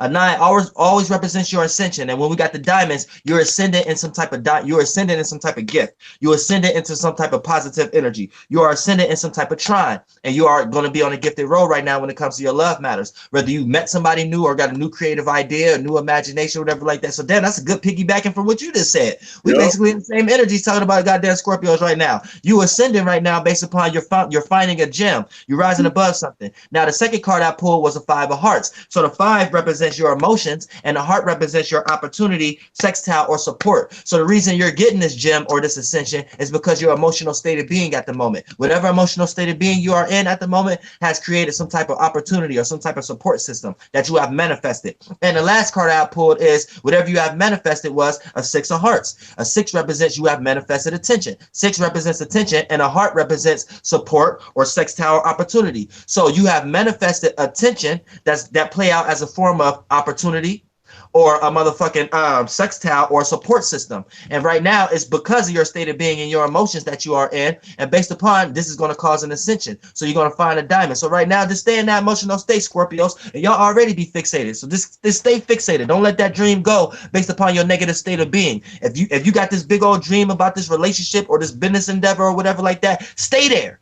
Don't start attacking it with your own demonic spiritual energies to the point that you is the reason why it all fell short. And your ass got to get drunk at the end of the week. Facts. Sagittarius moon, Sagittarius rising. Beware of the demonic energy. The card we have for you is the Scorpio, King of Cups. And we have the Judgment card as a bottom card. And I'm also going to pull a bonus card, the Chariot. And I'm going to also pull another bonus card, the 5 of Cups, followed by the Queen of Cups. So this is like someone who's a bit disappointed because this is a thing, my friend. Someone who's disappointed because they see you skirt. So let's break this down, because the Queen of Cups coming with the King of Cups is talking about a soothing emotional connection with a soulmate who you get along with quite well. But with the Chariot card, the theme I'm getting is moving on with someone else who didn't give you a chance. And it's like this Queen of Cups is regretting not giving you a chance, because now they're seeing you floss and it's like, damn it, I actually had like a legit connection with them. I don't think they didn't know that. I just think that they didn't feel ready, or they just didn't want to invest. And yeah, I see regret here. Now, the thing is with the King of Cups, this also indicates for some of you, like a high level of compatibility. First of all, for some of you, it's psychic mastery. And for others of you, it's learning compassion through dealing with someone. So quite difficult. So that's all I got. And I swear, and this shit is real, because the cards I just pulled out is basically like the same goddamn description. I can't make this goddamn shit up, because goddamn it, this is crazy. You Sagittarius, check this out, flights. Look, the first card I pulled for y'all is y'all thoughts. Y'all thoughts is a gift right now. So the thoughts that y'all got, the 4 represents your thoughts. The diamond represents a gift, a trine, or something positive. So your gifts, and you got positive thoughts right now. So that's causing positive attractions. So goddamn, you attractive right now, goddamn Sagittarius. And now for the most part, you got the King of Hearts. This was the second card I pulled out. So the King represents giving your grand support in a supportive way, because we got it in a heart. But here's the thing. See, this is going to tie together with his reading also. The last card I pulled out was a goddamn Jack, but it came out in a goddamn club. So you hit the jackpot, but with the jackpot that you hit, you got to learn from it. So you got to learn from the circumstance or situation. It wasn't a good jackpot.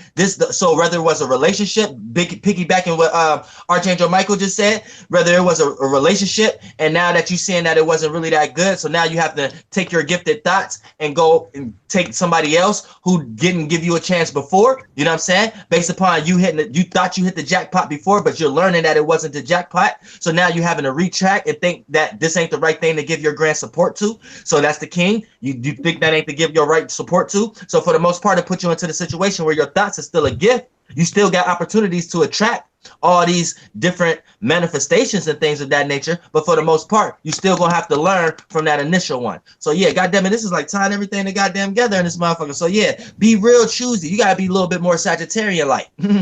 Y'all got to be this way, same way Virgo's got to be a little bit more Scorpio-like during this week. Sagittarius says y'all got to be a little bit more Virgo-like, which is be a little bit more cynical, be a little bit more critical. Look at the details. Be a little bit more aware before you take your little old Sagittarius free heart spirit and go jump into all kind of relationships and circumstances to the point you're going to get burnt thinking that you hit the jackpot, but it just end up being something that you have learned from. And then that jackpot ain't no money or material. It's just a big wise wisdom and thought that you got to obtain as money now. You got to look at that like it's currency. Shout out to motherfucking Sunshine who pulled the exact same cards today. We on a wavelength. We on a vibe. That's what's up. God damn. Capricorn moon, Capricorn rising. We got the 9 of Pentacles. So this is just money. Like this week, you're coming into money, well-deserved, earned money, and literally just like stepping into luxury. I split the deck. We got the King of Pentacles. You might have someone to floss with.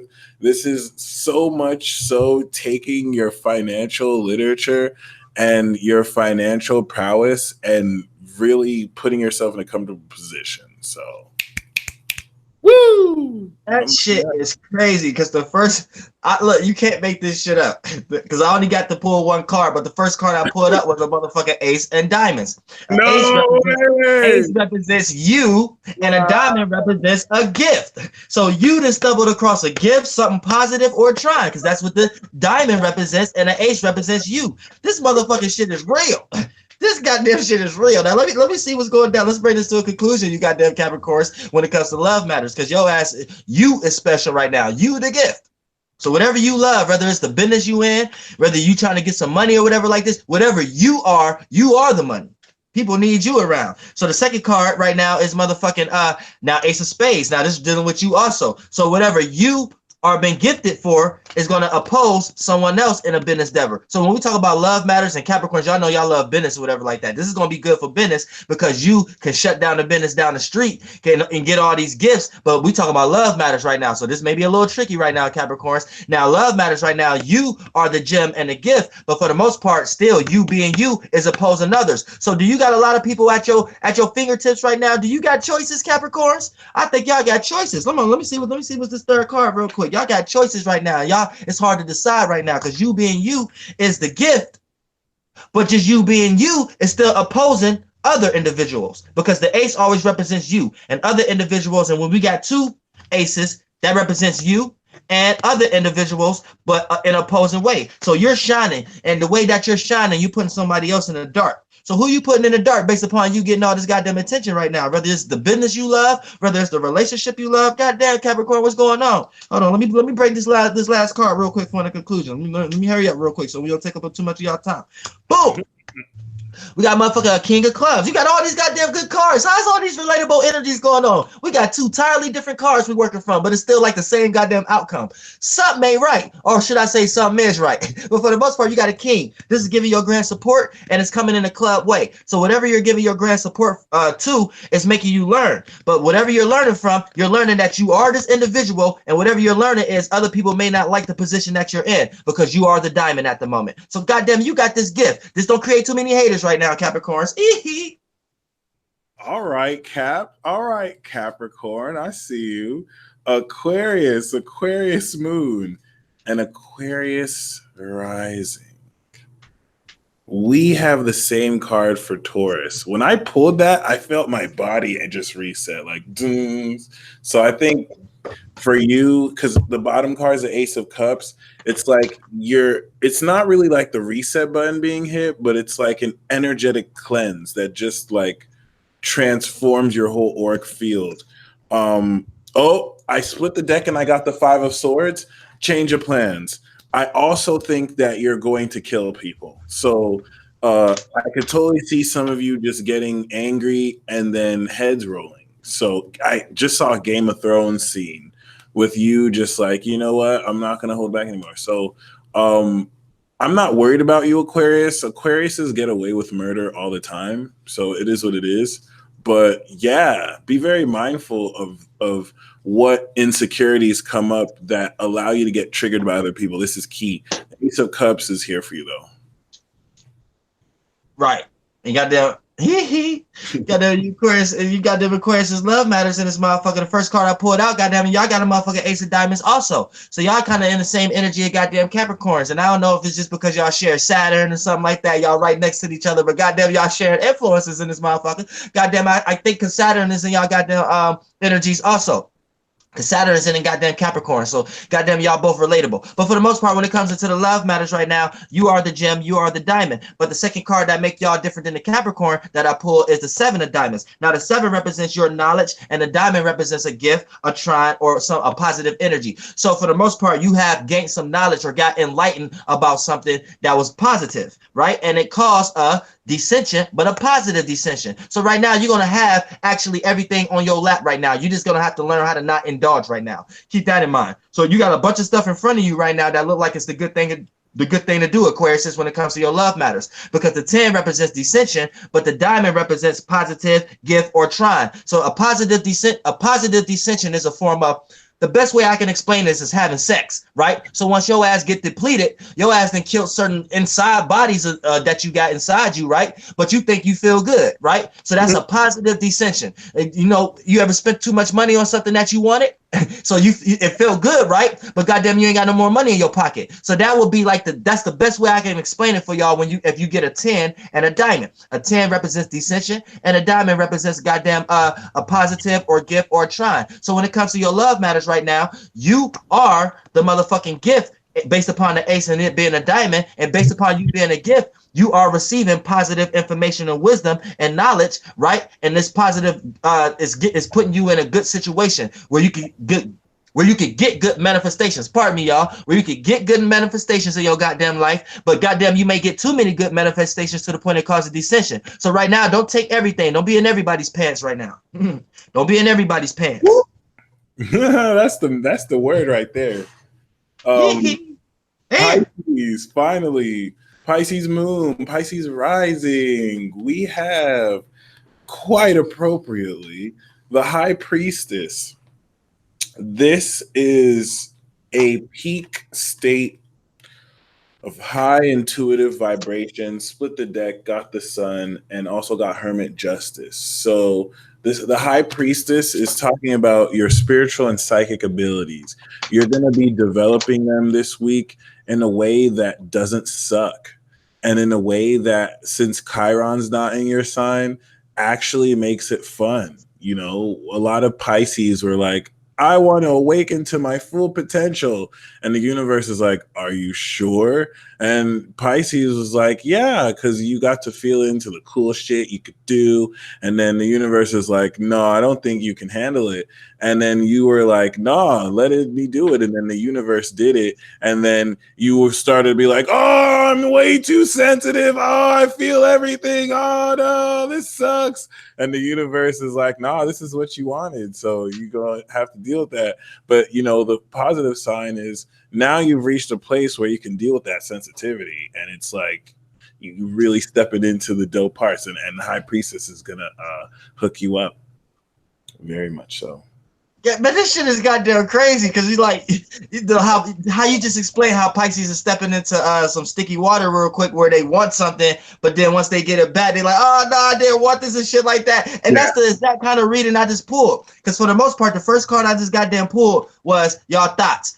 The 4 represents y'all thoughts when it comes to love matters, whatever that y'all loving, right? Yeah. And it's coming in a club. So y'all thoughts is something that y'all learning from right now. Y'all learning from y'all thoughts and shit like that. Now the second card I pulled is, now the reason you got these thoughts is because you hit the jackpot. This was the second card I pulled. The jackpot represents whatever you just jumped into that is a good favor, a large amount of influence. So it doesn't have to be just money, just a large amount of influence, whether it's thoughts, emotionally, physically, whatever like that. So you hit the jackpot or something like that, right? And now this jackpot is making you, it's a grand support. The third card I pulled was the Queen. Queen represents grand support coming. So this was a grand support that's coming, but it came in a spade, a queen of spades. So it came in an opposing way, a way that's making you feel opposite. So this grand support that came made you feel opposite, made you feel opposing, made you feel like something you didn't want, which is a good segue like you just brought up. The Pisces got themselves into something and then they like, oh no, I'm too sensitive for this.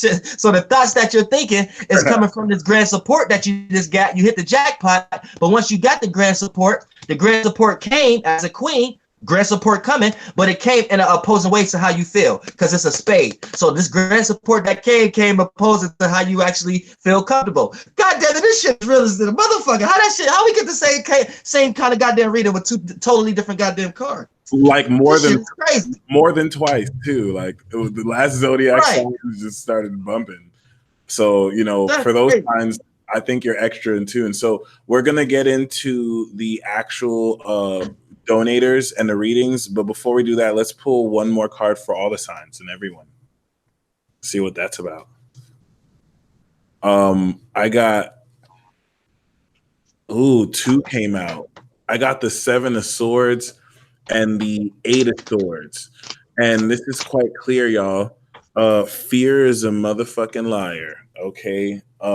It's quite appropriately talking about making sure you recognize where you're being deceived.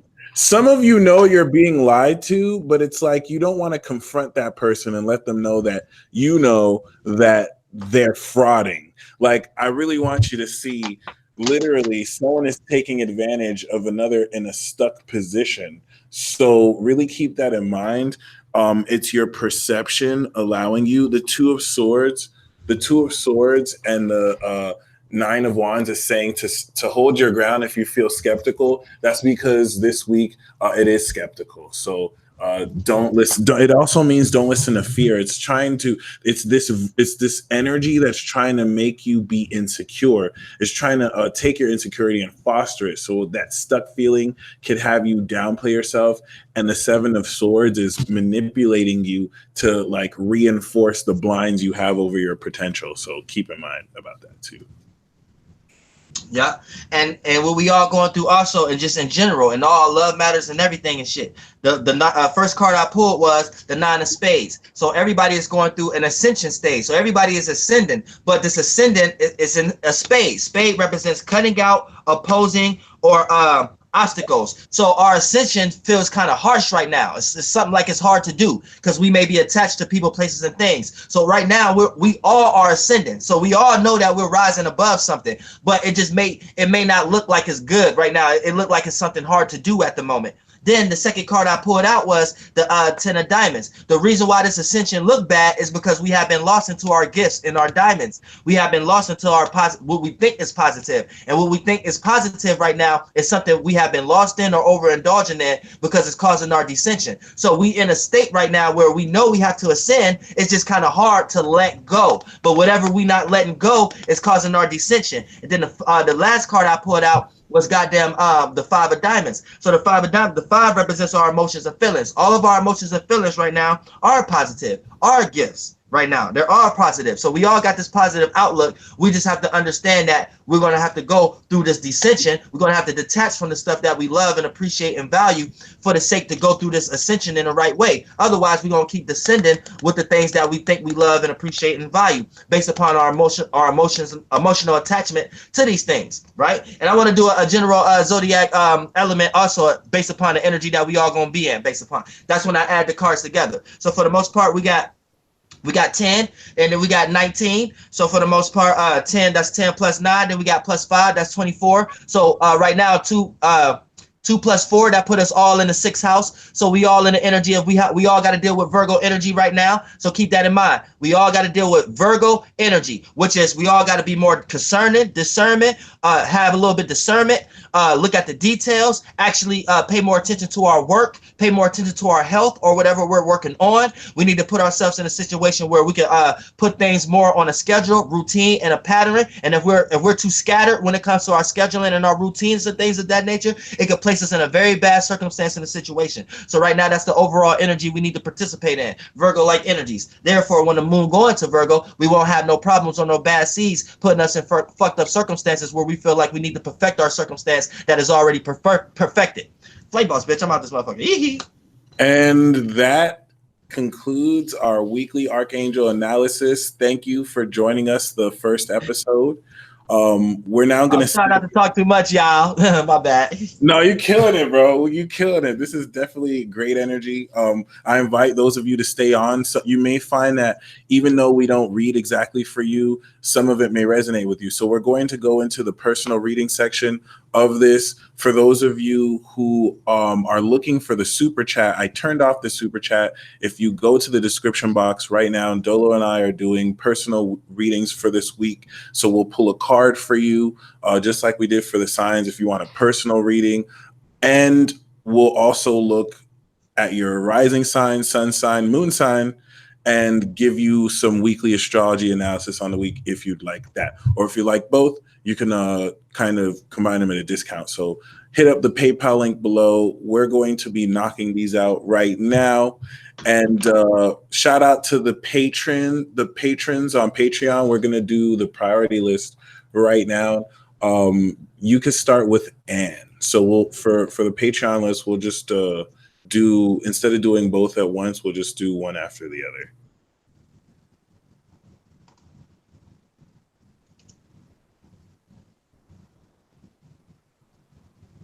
Oh yeah, Dolo. You could start with Anne. Oh, what happened? My bad, I didn't even tell you. You could we're gonna start reading for the Patreon list. Oh, okay, yeah. Yeah, you could start with Anne. We're just gonna take them one at a time instead of do both. And okay. So I gotta be looking at the chat. I'm kind of lost real quick. Yeah, my bad. I actually didn't give you a list, so I'm gonna send you this list to your Facebook Messenger, or we'll alternate pulling the cards. So the Patreon list right now is a little bit over like 10, so we'll knock these out, and then we'll go for those of you who just went through PayPal. We are surely going to get to you. If you don't have time to wait, you could totally play it back, but we're totally going to get to you this broadcast. And yeah.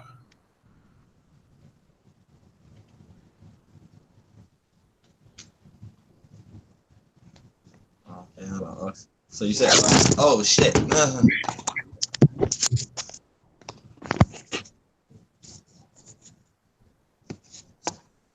Because I ain't even see the chat. Oh my, yeah, my bad. I never really. Oh yeah, because you're on your phone too. Actually, and also got the PayPal too. So we can break down her astrology as well. So you could start by reading cards for her, and then I'll break down the astrology for her too for the week.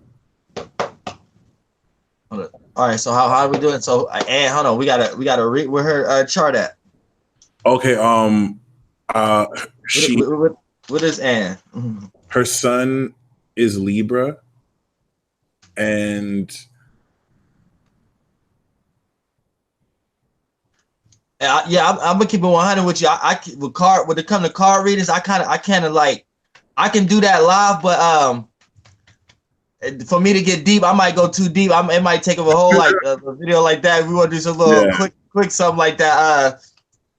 Her rising is, and then I want to look at her planets and shit like that. She kind of caught me off guard with that one real quick.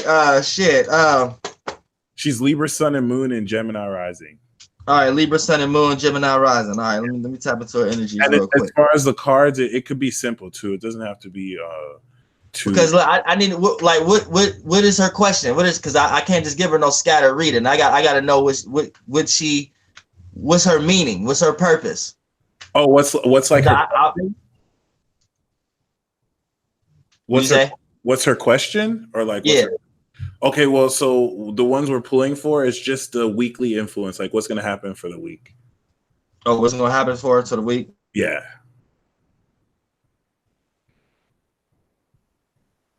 Take your time too, no rush.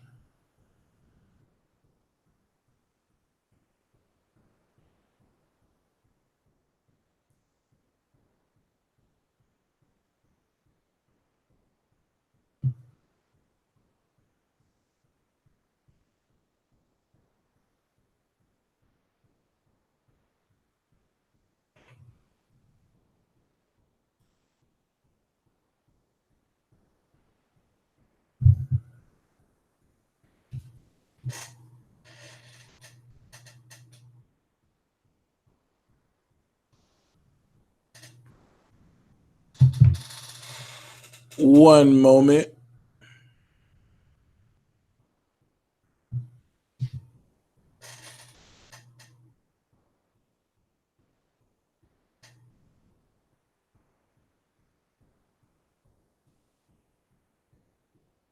Is we back?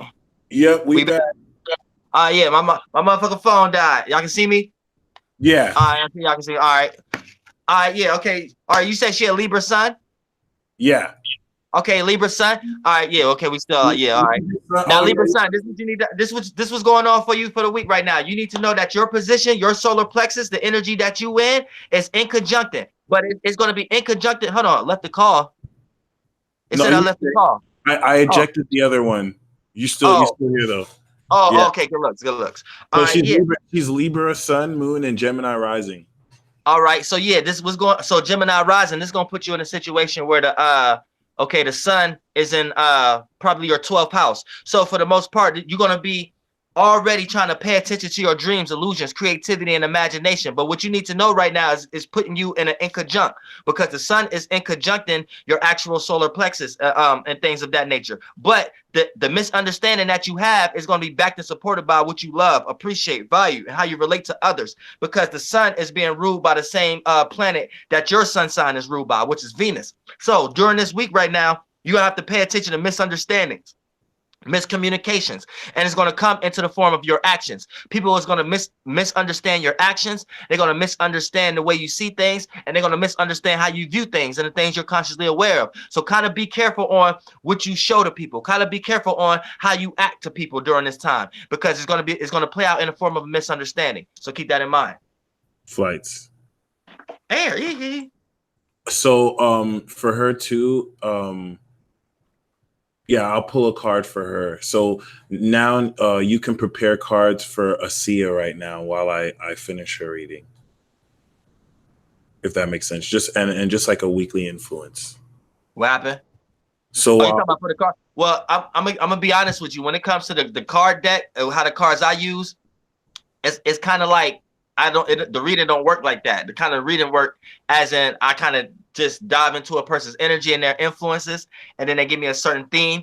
And then once I get the theme, I'm able to tap into the space that vibration actually came from, so I can know all the manifestations and everything derived out of that space. So when it's coming to a spot of a shuffle, like, to be honest, technically too, there's a certain way that I have to actually suffer the card before I even do each reading. For an example, I have the Joker in the front and I place the Joker in the back, and each card has to be placed with matching books, and from 2 and all the way to the goddamn king. And then the book have to be like that. So it's a lot of different things I have to do. It's like a ritual. It's a lot of different things I have to do before the reading, before I just go ahead and get somebody like present them a path to be on. I got to make sure it's the right path. And I kind of take a little spiritual work a little bit. Now I feel like I'm doing somebody a disjustice, but the best way I can do it on a surface level to bring it to a fruition that a person could see it at front hand is letting them know the alignment that the solar plexus got right now with their solar plexus.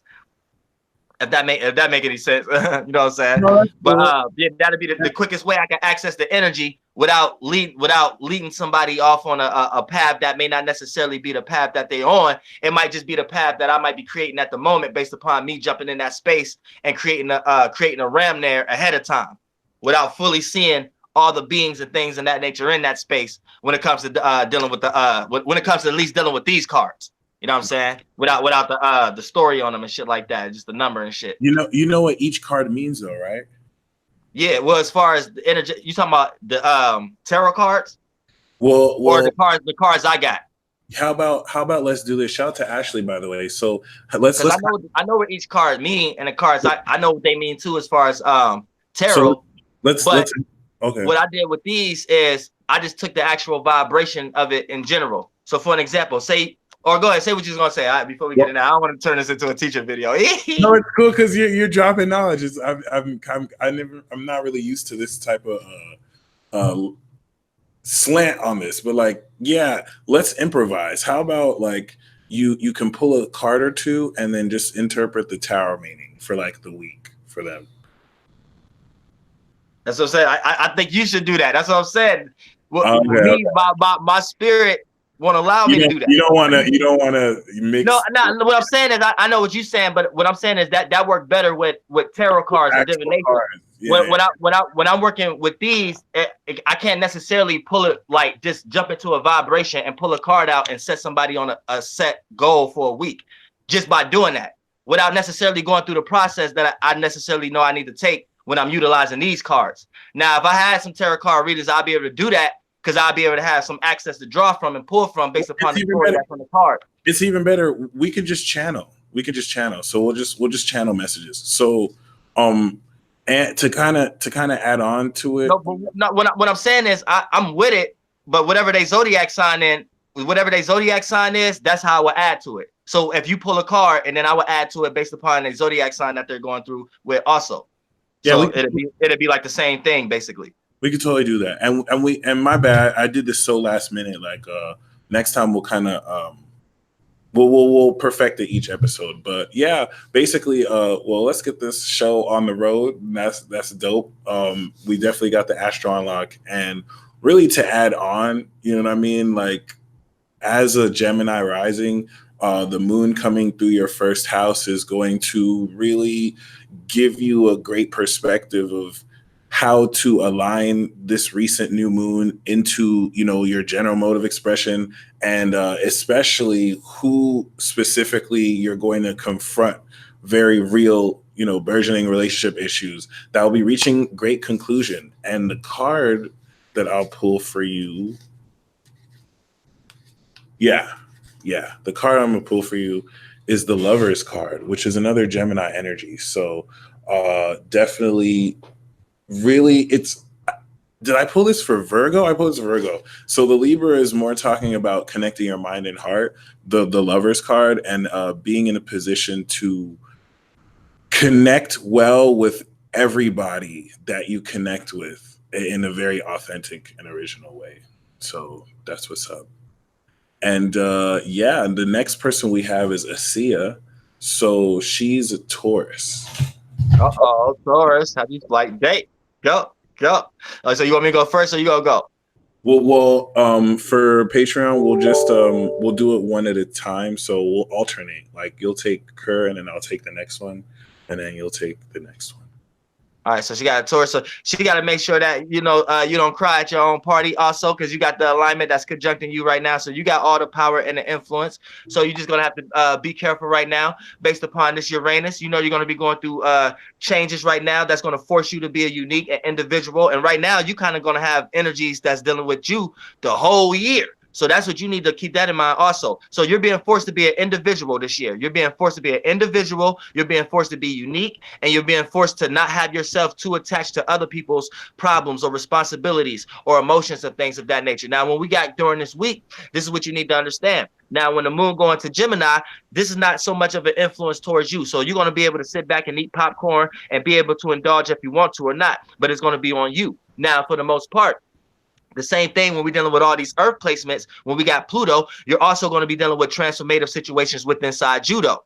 You're going to have that gift to go through a transformative situation inside you. So there's going to be people around you that's trying to take power and control over you, or you're going to be trying to take power and control over them based upon what kind of energy that you are in. So keep that in mind. That's the space that you're going to be in. And also the space you're going to be in is realistic points of views and realistic matters, because also Saturn is in Capricorn. So this is trine in your sun sign. So you got this gift to act on reality right now and what makes sense. So try not to be too hard on people, or try not to manifest people who create too much harshness on you and create boundaries and restrictions and limits in your life, because that's going to be the outlook. You got that natural gift. This based upon your actions. You got that natural gift right now to manifest realistic moments. Either you plan out as a boundary or restriction and limit to others, or another person plan out as a boundary or a restriction or a limit towards you. So be very careful of that during this time period right now also. And when we even get into the alignments of motherfucking Neptune is sextiling your energy. So you also got opportunities right now for your dreams to come true. So keep that in mind. Just based upon your actions, going to create opportunities for your dreams to come true. So you need to make sure your dreams is backed and supported by creativity. Make sure your dreams ain't backed and supported by forms of illusions. If your dream is backed and supported by an illusion, you're going to actually see that manifested during this right now, during this time. And it may play out as a form of your birthday present, or play out as a form of the people who are paying attention to you at the moment. So be careful of that also, because you could be wrapped up into an illusion that play out into a scenario that when it's time for you to be an individual, you're not going to be able to be one, because in order for you to feel good, you're going to be counting that on for others. You're going to be leaning that on to others. You're going to be making that be the back end supporting system of what make you feel good. Another person's energy, someone's you're being relative to. So be careful of that. Uranus is going to teach it. You know what I'm saying? But it goes into it even deeper than that. But we're gonna move on, whatever like that. However we got going. I can't see the chat, so I don't know what's actually going on. It's all good. The chat will be available afterwards too to look through.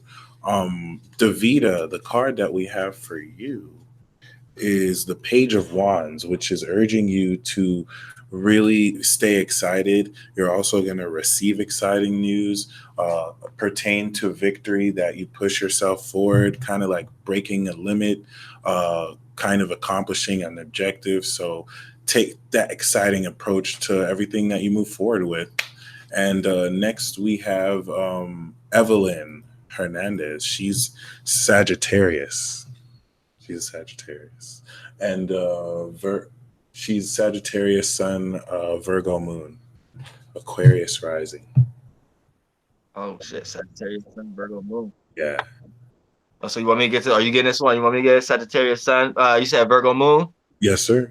Okay, Sagittarius Sun, Virgo Moon. So off the back, you squaring. So you already through your whole life have a learning process that you need to learn from yourself. But with your Virgo Moon is going to be relaxed right now. So the things that you are reacting and responding to right now is the things that everybody else needs to react and respond to. Because we got the sun and we got the moon being a goddamn Taurus, but the moon is going to be moving into your opposite sun sign. So for the most part, this is going to make things a little uneasy for you tomorrow, actually for the next few days, because the way that you act and the way that you see things and how you view things is going to be at odds with other people's comfortability. So you're going to make people uneasy. You're going to make people uncomfortable. People may react and respond to your actions a little negative during this moment. So you're going to have to be very careful of that once the moon slide into Gemini. And once the moon slide into Cancer, that's going to relax your energy a little better, because for the most part, Jupiter is exalted in Cancer. So you're going to feel this sense of feeling comfortable with your wisdom and knowledge and what you have just experienced. But you just have to make sure when this moon transit into Gemini that you don't express yourself too much, because you may be cool with someone right now, but soon as you start to be cool with them, when the moon go into Gemini, they're going to be seeing the details of everything that they don't like about you, the little stuff, and you're going to be getting this little snarky, negative, behind the scenes, subtle, passive energy towards you. So you need to be careful of that if you're a Sagittarius, because it's just going to play out in that way. It could play out through your friends, families, you know what I'm saying, where you work at, associates, however it may play out. You need to be careful when it comes to your actions, because the way your actions is going to portray, people are already going to react to this in a negative way. Even people might not even want your help at the moment. You know what I'm saying? You might be trying to help somebody. People might look at that as negative at the moment. So be very careful who you're trying to even give your help ahead to. Also, Sagittarius Sun. And then you got the Virgo Moon. So you're already thinking critical. You're thinking cynical about it. And you said she's an Aquarius ascendant, right? Yep, Aquarius rising. So yeah, all right. So with the Aquarius ascendant, so that's already putting you in a situation where it's squaring. So your personality, you need to learn from other people's actions personally and learn how to consider these things to your personal issues and your personal affairs. Therefore, you're not lashing out before considering the full spectrum of who you're dealing with or the circumstance. You see what I'm saying? Because your ascendant is squaring, not only is squaring your sun, but yeah, no, it's not squaring your sun, but it's sextiling your sun, but it's squaring today's transits, which is the sun. So for the most part, when you got your ascendant squaring today's sun, your personality, you need to learn from other people's actions. So you don't get personally invested what other people are trying to create, other people's actions, how they see things. You need to sit back and observe and learn how to see the thin line between the two. Therefore, you don't cause that friction when it comes to the square process. You see what I'm saying? There we go. Jen, the card that I have for you is the 10 of Cups. So this week is bringing a peak emotional experience, specifically romantically, but this is going to apply in every area of your life. I also got the Ace of Cups. So we are looking at a potential new emotion or a new phase in relationships that's going to have you feel like bliss and like you have perfect spiritual compatibility with this soulmate. So congratulations. The next one we have is Karen Dolo. You can take care of her. She has a Virgo sun. Virgo sign? Yeah. Okay. So right now you got the gift right now also. So you got the gift of gab. You got the gift. Everybody like your actions. People. Now I ain't gonna say everybody, because you also got the gift of people that not to like you right now, because the sun is in Taurus. So it creates that gift, that trine. But goddamn it, based upon your own spirit in your body, you might be too attention seeking right now. So make sure you're not too attention seeking right now. But you got benefits to gaining stability and foundation in your life also. But with this Virgo, it's in conjunction freaking Venus. So for the most part, you may be misunderstanding how to deal with your love love matters at the moment. You may be misunderstanding how to deal with the things that you're compromising with, whether it's dealing with people, places, and things. So keep that in mind also. Then it's squaring Mars. So while your sun's squaring Mars, your actions and the way you act and how you see things and what you're consciously aware of, you need to learn how to get more passionate.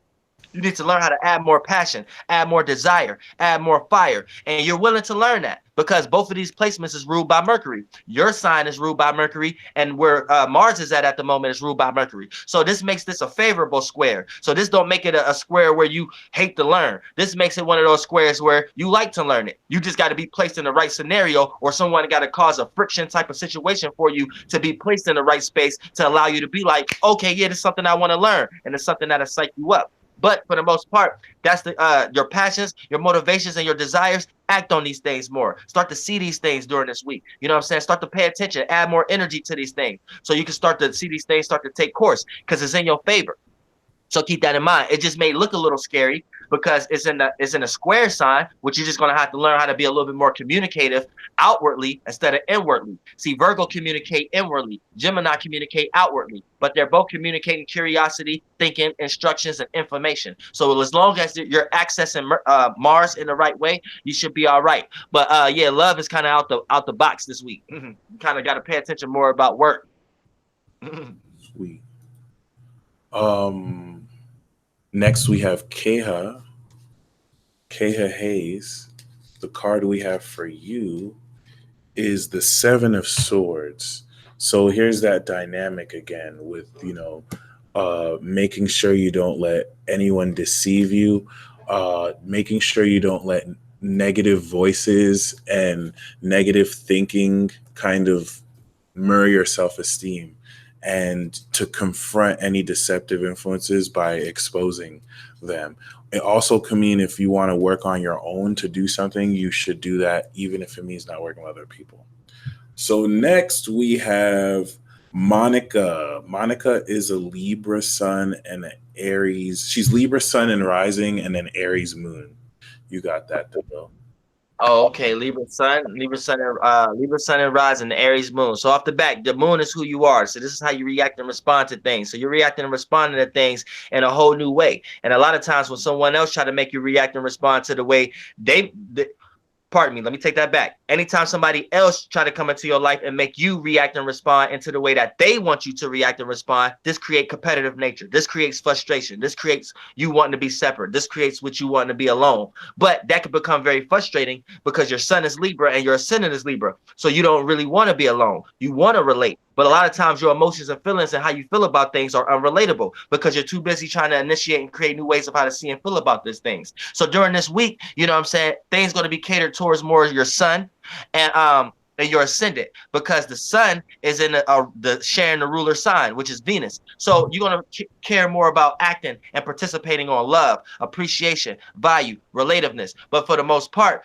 Venus is in Aries, and for the most part your moon is in Aries, so you already feel comfortable with how you love, which is yourself. You love yourself a lot more. People don't know how much you love yourself. A lot of times you put up a front on others with how you participate with others, thinking that you like them more than you love yourself, but really behind closed doors you might be utilizing people. So don't be no user. Aries moon, Libra sun, y'all can be a loser. I'm not a loser, a user a lot of times. I know what made me say loser, goddamn it.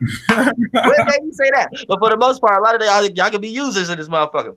AKA utilize y'all relationships from some type of self-gain. Utilize y'all partnerships for some type of selfish endeavor. Utilize y'all motherfucking way of communicating for something that y'all want to get across and something y'all want to creatively do. So for the most part, when you jumping into these energies during this week, you got both of those favors that's natural to you, because you got the sun that's ruled by Venus, because the sun is in Taurus, and then you got Venus that's in goddamn Aries. So for the most part, you're going to feel the necessary need to react and respond to energies that's already you've been doing, aka the situation you already been in. So whatever love, matter, whether it's a person, place, or thing that you already in, you already satisfied with that. You already comfortable with that. But for the most part, these are the same things that's making you feel uncomfortable. So like I said, don't be manipulative. Don't be a little snarky or anything of that nature. Kind of be relaxing and be cool. But for the most part, try to relax yourself. We're trying to initiate and create new ways of dealing with the emotions and feelings. And just be relatable, not in no selfish way.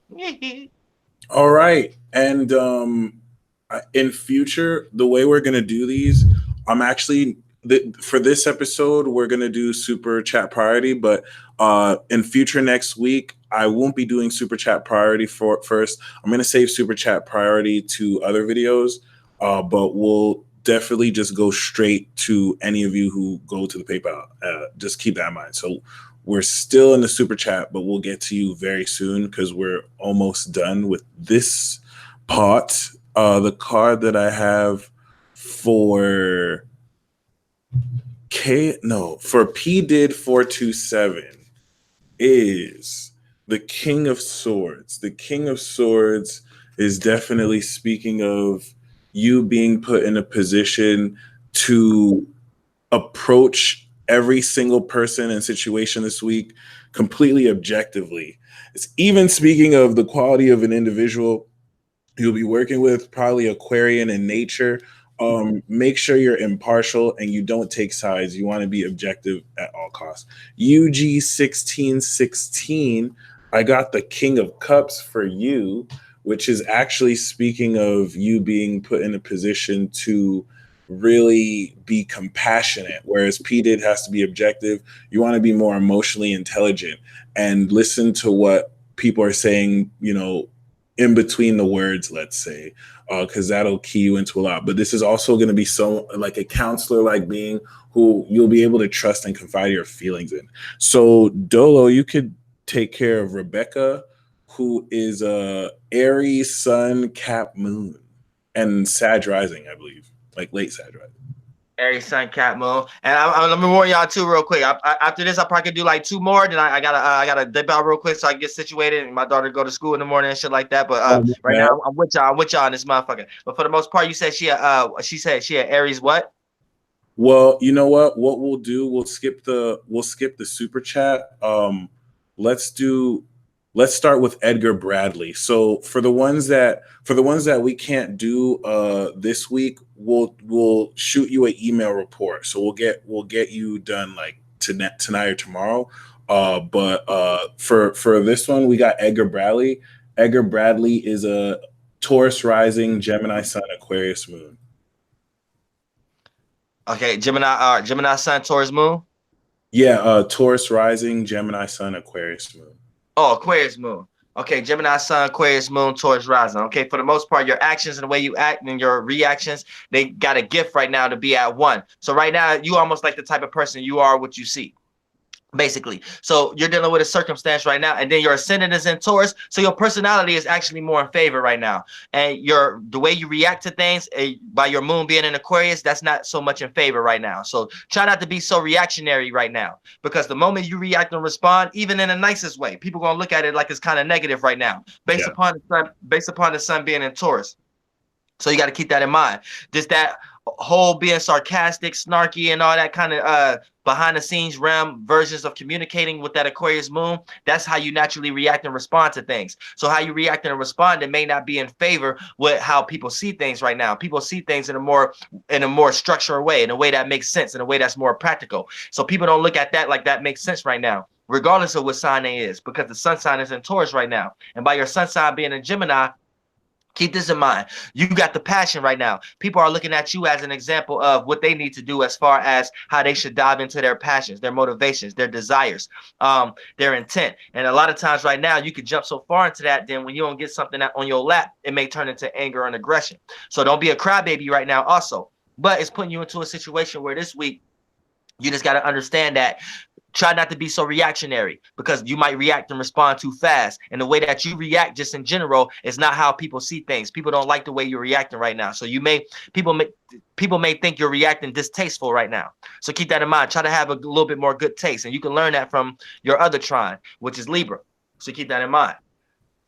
Perfect. And to add for that, I would say being that you have this like powerful Gemini energy, you want to allow Jupiter opposite your sun to have you take advantage of opportunities where your comfort zone is being pushed. So say more, show more of your talents, express more, and this will really really turn out really well when the moon goes into Gemini in your sign. So also the card that I have for you, Edgar, is the King of Cups as well, and the Chariot. You want to let your emotional intelligence and maturity kind of have you win through, and to analyze situations psychologically instead of just too intellectually. So next we have Chad. Chad, the card that I have for you is the Sun card, and the Sun card is coming with the Strength card, which is talking about amazing amounts of vitality and strength that will come from you being passionate. So you want to spend this week sharing your passions, sharing your music, sharing what you're really good at, and allowing yourself to very powerfully see what comes as a result in that sense. And let's see. Tiffany Richards is Capricorn rising and moon. So she said she stood up to her boss. She's an Aqua Sun, and she got threatened. So I can say, as like a Cap rising and moon, you're definitely in a position to step into greater independence. Regardless of if you keep this job or not, you're having to, as an Aqua Sun, take this Uranian square that's happening kind of like in your fifth house, and not only claim independence, but really, you'll see in every single relationship, people are mirroring back where they have issues with more so your uniqueness. And so this week is going to allow you to address that as it comes. And yeah, what could you add to that, Dilla? Yeah, and she's going to be going through a whole personal transformation this whole year. You said she's a ascendant Capricorn and a moon in Cap. Yeah, so for the most part, she's going through a whole trend. Yeah, everything, your whole personal life is trend. Anytime we talk about the first house, your ascendant, this is your personality, personal issues, and personal affairs. Now, your personal issues could be your personal interest or your personal insecurities. Then your personal affairs could be the personal people, places, and things in your life. Now, let me say the personal things in your life or personal places. One of the personal places that you go to that's personal to you is your job. Everybody in your everybody don't work at your job, so that's your job. That's your personal job. When you go somewhere else to tell somebody where you work at, that's someone who's trying to get into your personal business. So for the most part, it's going to fall into your first house to a small degree. And this is how all the houses is aligned. When we talk about the first, fourth, 10th, and goddamn 7th. But for the most part, by you having this ascendant sign, you're going through a big transformation when it comes to your personal life, personal issues and affairs. And when it's being your moon sign too, as you said, she's an Aquarius sun. Yeah, Aquarius sun. Oh, yeah. And then when we talk about this Capricorn moon and Aquarius sun, off the bat, you're a person who likes to draw the blueprint but communicate these things. So you are a boss mentally. So for the most part, you're on a journey and a path and a transition onto gaining your own stability, gaining your own foundation, your own schedule system, your own routine. And if you can't find a job that can correlate around how you want to structure your timing and your routine and a certain like hours like that, then you're going to be highly frustrated during this whole period of time because you're dealing with power and control issues due to the fact that Pluto is in Capricorn also. So yeah, due to your personality and your who you are, that all that is going through a transformation, and you're forced to see the reality of these things, and you're forced to gain structure in your life of these things, because also Saturn is in Capricorn and it's also in retrograde also. So this putting you in a situation of old outdated routines and patterns of how you react and respond to things, and old outdated routines and patterns with dealing with your personal life, personal issues and affairs is coming right back up in your life. So anytime old outdated ways come back up, it creates frustrations. Remind you, you don't have a frustration if it's something that you ain't used to, if it ain't something you've been involved in. If it's something new, it's something new and refreshing. Otherwise, it plays out as form of frustration and something you're tired of. So Pluto and Saturn is bringing all the shit you frustrated and tired of, as far as old outdated thoughts, feelings and emotions you may get, and certain shit that's in your life that you manifest in your reality. So for the most part, it's how you deal with it right now. Make sure you're dealing with it with utilizing other alignments to rise above. So I can do one more on this motherfucker. Yeah, that kind of got me lit. I felt their spirit a little bit. I felt their spirit with that Capricorn. Do you think you could do like 4 more, or is it just 1 more? 4 more. We get in. Come on, we get in real quick. Let me do 4 more. We got 4 more. So I'm gonna just do the card ones real quick. Thank you guys for your patience. We're definitely gonna work out the details next episode. This one was more like impromptu. So yeah, spontaneous. Yeah, we definitely gonna perfect this. So Valerie PK, the card that I have for you is the Page of Cups, and the extra card I have is the Tower. So this could be unexpected pregnancy, but it's talking about a new romantic situation that kind of happens out of nowhere. Shoot your shot, Valerie. If there's anyone you're really interested in, this is really gonna help quite profoundly for, or you might be on the receiving end of a random proposal. So congratulations. Carmela Flores, we have the Seven of Swords, and it's coming with the Justice card. So if you're dealing in a legal situation, it's important to know, especially not everyone's being honest. You want to also make sure if it's a legal situation, you're in a position where you know that certain people might be trying to manipulate the perception, especially who are supposed to be upholding a good position. But I also have the Star and the Strength. So you just want to let your integrity shine regardless, and to definitely keep that in mind. And Christine, the card that we have for you is the Two of Cups, which is definitely talking about relationships. Although with Hermit card, it's like a relationship developing kind of internally, where your personal self is connecting with another personal self individual. So it's also making sure you I'm getting the sense like you're not really showing the world, which is kind of advised and more wise. And finally, before we get into the astral part, Jeffrey David, we have the Lover's card and the Two of Pentacles. So it's really talking about feeling love for what you do. It's also talking about sexual opportunities that are going to come as a result of you just really staying committed and productive with the work you do, and really finding love at work as well. So the final four we're going to do with Shantan Thomas. She is Taurus moon, Taurus sun, Taurus moon, Virgo rising. My birthday is Tuesday, so she wants to know what's important. That's important right now. Foundation is important. Really, the shining God and light is on you. Really, ain't nothing really should be important right now. So if you adding any worry, adding any stress, it's coming straight from your Virgo energy, and you need to relax that. Which you can learn that from your Taurus energy, and the Taurus is going to have an abundance of that energy because right now the sun is in Taurus. So go. It's your flight day, and try not to overstress yourself and over worry yourself right now, because Virgo's got a habit of doing that. Now, where Virgo placed that again? You said the moon or the ascendant? Virgo is their ascendant. Their ascendant. So for the most part, this is dealing with your personal life, your personal issues, and your personal affairs. So yeah, you need to relax on your personal life right now. Relax on your personal issues. Don't try to perfect your personal affairs and personal issues at the moment.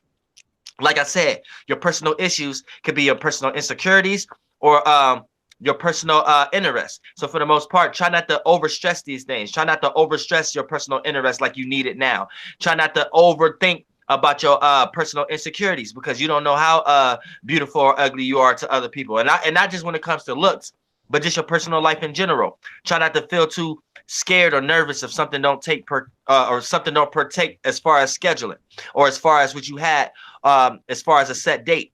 Also, when it comes to your personal affairs, I'm just telling you to relax these energies, because you already got a lot of energy when we talk about Taurus. So when we talk about your personal affairs, that's the personal people, places, and things in your life also. You ain't got to look at these things that's too shaky. You ain't got to look at these things that's double-sided right now. You can relax right now. The energy is in your favor. People ain't got you in a wrong nature right now. People ain't out to get you right now. And you may even feel like that. But with the sun being in your favor, you need to know that you can actually relax right now. Don't get too relaxing, though. You know, you're still a Virgo, though. You know, you might still be like, hold on. Things ain't personally right unless I get something done. But for the most part, just learn how to relax a little bit, and you'll be open enough to receive what the universe is trying to show you. And showing is right, because that ninth house energy is going to like spark a new adventure. You being born on a new moon, going through a new moon cycle, huge deal. So you really want to reinvent how you believe in yourself and how you walk your talk. And you're really going to be so much more of an inspiration than ever before. So the next one we have is Bide Abode Home Care. Miss Alchemy, thank you. Much appreciated. She's a Gemini sun, and rising ascendant is a Sagittarius and a Virgo moon. So as a Sag rising, but Gemini sun, you're getting ready for this full moon in Sag next month. That's going to be great. I would say as a Sag rising, the 6th house explosion is revolutionizing your lifestyle. I love that you have all mutable energies. So you're definitely like a goddess of perception, and you're definitely going to get caught up this week with the moon in your sign, having you change other people's minds by you sharing your truth, because you have perspective on so many different ways of seeing it with Sag and analyzing with Virgo. So stand your ground, because energy like yours is easy. It draws a lot of manipulators who feel they can use you, and you'll be able to inadvertently expose them just by you speaking the truth. Right. And you said, well, she had a Sag ascendant, Gemini sun?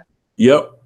So yeah, Gemini sun, Sag ascendant. So yeah, you know, your actions and the way you act, you still may act a little too passionately. You may talk too much right now at the moment. You may communicate. You may jump yourself and be a little bit too curious and lead yourself into transformative situations dealing with Mars. But for the most part, by your ascendant being in Sag, you're personally gaining all this wisdom and knowledge during this time also. So you're curious about being enlightened at the time. So for the most part, just make sure you're not being too curious right now. You're not being too open right now, too open-minded, too communicative, letting too many people know what's on your mind, letting too many people know what you're into as far as what's enlightening you at the moment. Kind of be a little bit more discreet, because you're gonna create an opposing situation outside of you that you already got inside of you already. So you don't want what's coming from inside of you to play out outside of you. You already got this opposition within you. But when you got this opposition playing out with Mars and Jupiter, you automatically could dive into this energies by default. So just be careful. Try not to be communicating everything that you just got invested in as far as what's enlightening you,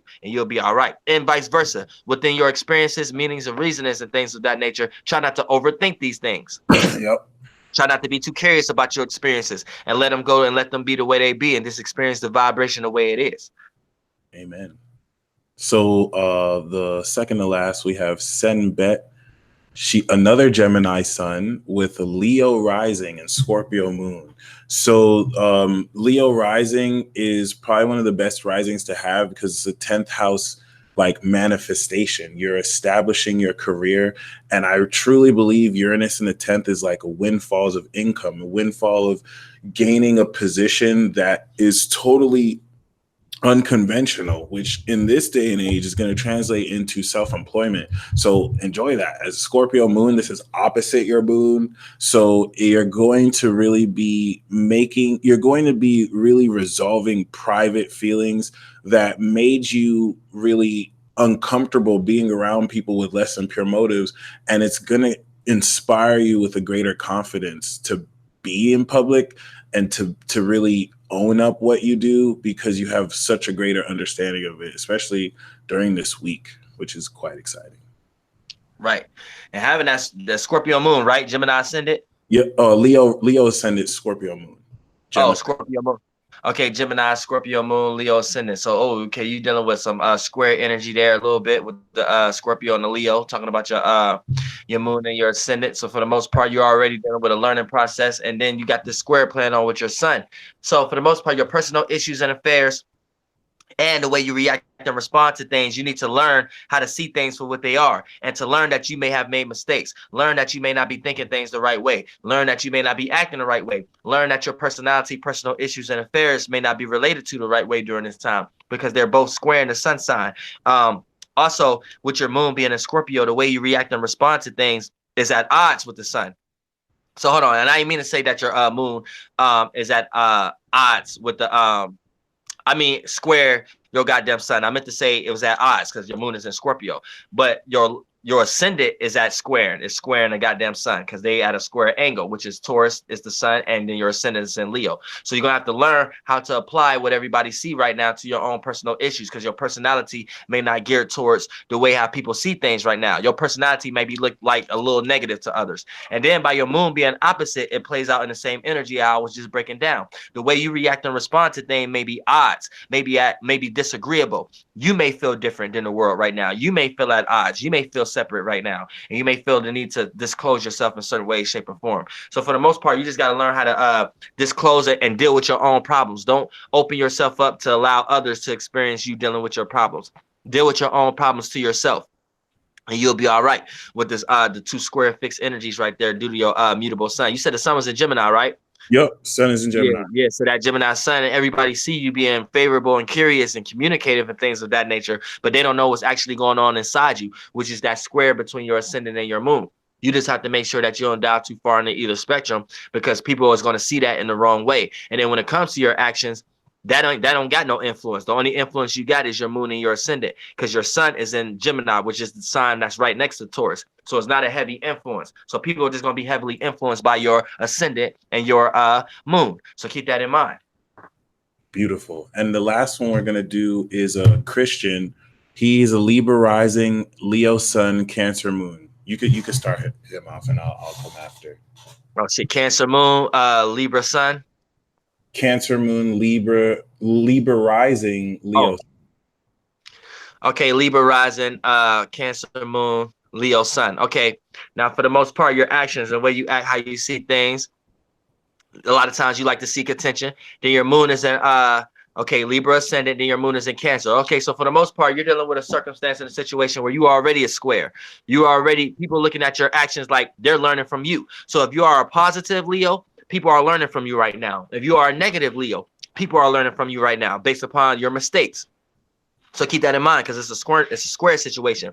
People may see your actions and your stubbornness as ways of not gaining stability, or ways of not gaining foundation if you are a negative Leo. If you are a positive Leo, people are looking at your actions as in ways of how to gain stability, or in ways of how to gain practicality and how to make sense out of their life. And your way of doing that is maybe ways of gaining attention, or your creative endeavors, or your visions, and your way of seeing things in some way, shape, or form. So during this week, you need to know that people are learning from you. So don't be a learner. Don't be a laughing stock right now. Be an example. See what I'm saying? Don't be no laughing stock right now. Keep that in mind. And you got Venus trining you. So for the most part, you're going to have all this gift of being supported, loved, appreciated, and valued from being center stage. So keep that in mind.